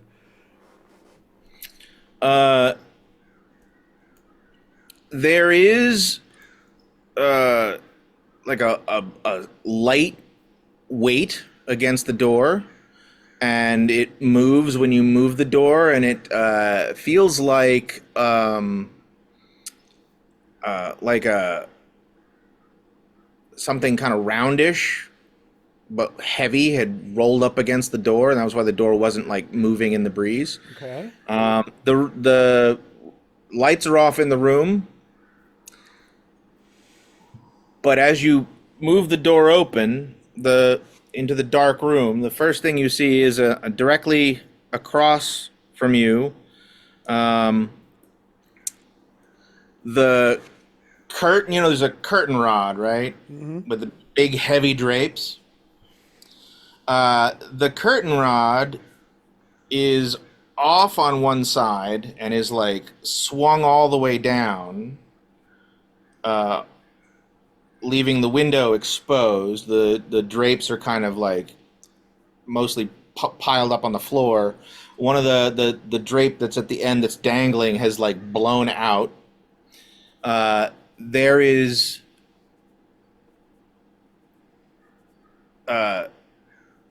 very obviously drifted snow that is thickest at the window and thins as it moves deeper into the room.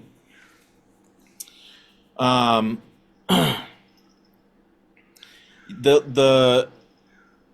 aren't a lot of lights.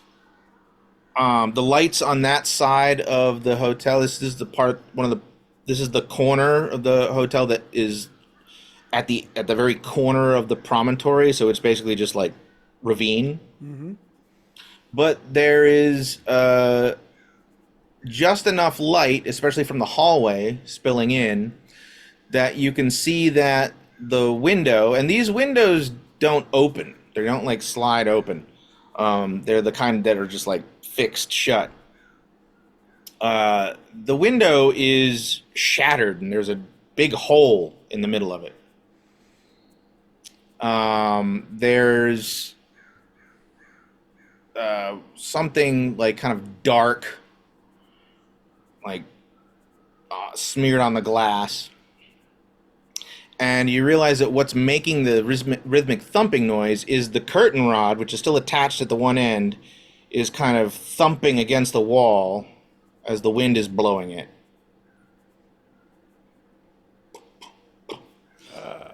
Something happened here. What is your alertness? 60? My alertness is only 20. Oh, it's only 20? Yeah. So yeah, I'm standing at the Um, door. I'm not going in. Right. The room is mostly pitch black except for the light that's spilling into it. And just at the edge of the pool of light that's spilling into the room, probably right around here, like in the center ish,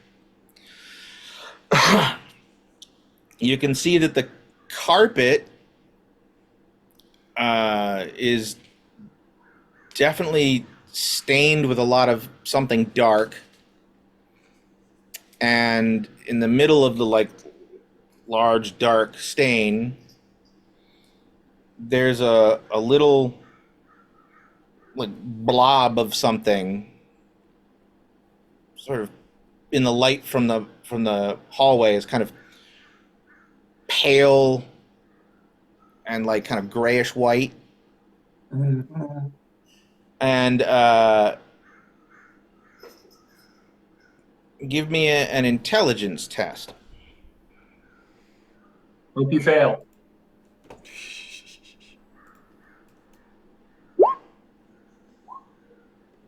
It's 26 success.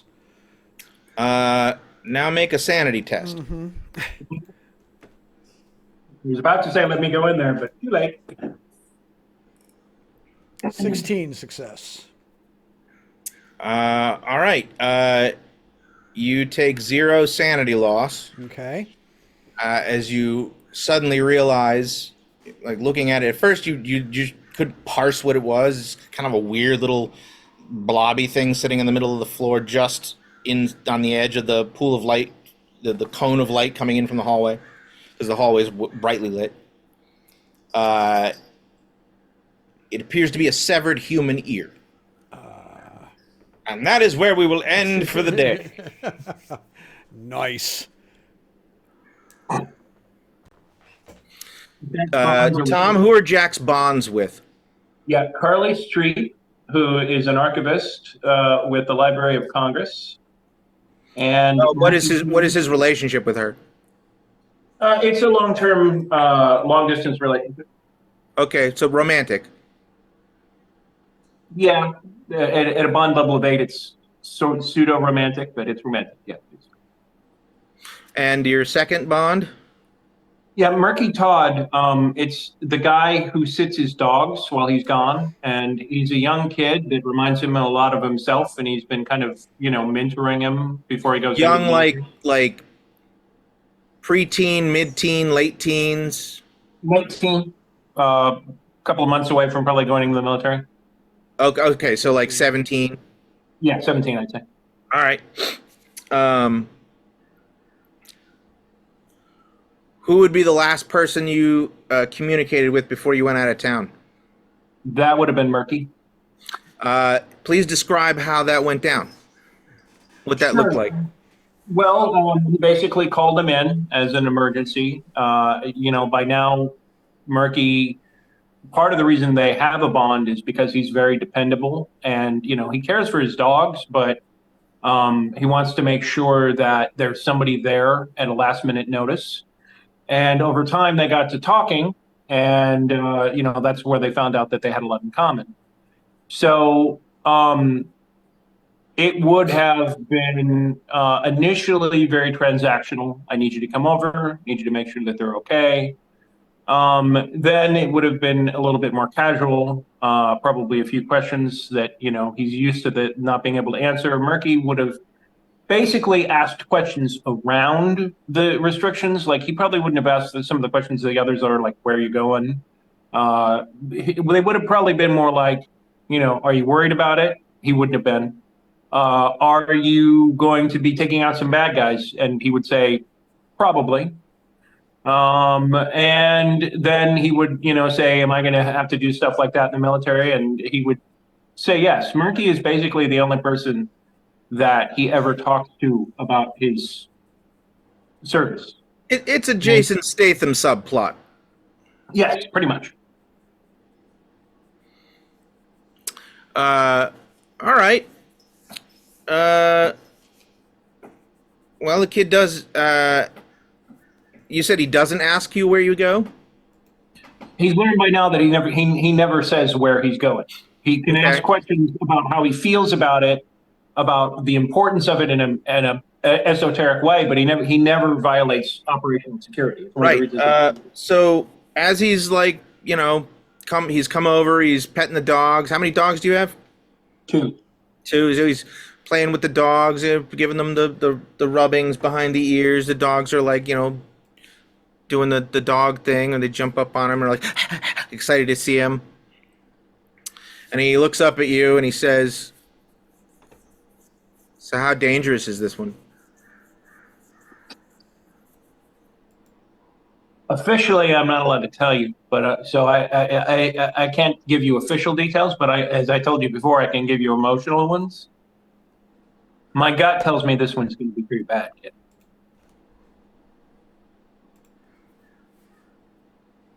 He nods. Says,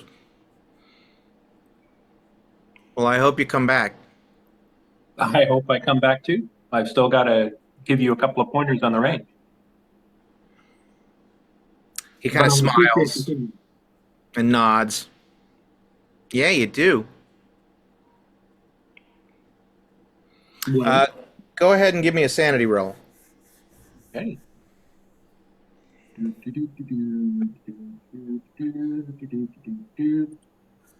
Modified? Nope, just a straight sanity check.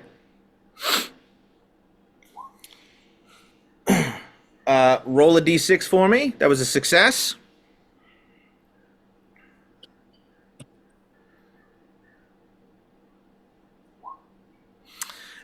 Please add 4 points to the numeric value of your bond with Murky Todd.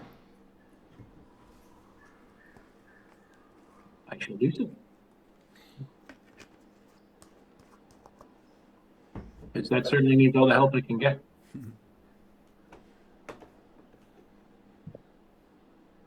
Simulation of human activity successful. All right, that's the final flashback of the evening. All right, now we're done. All righty.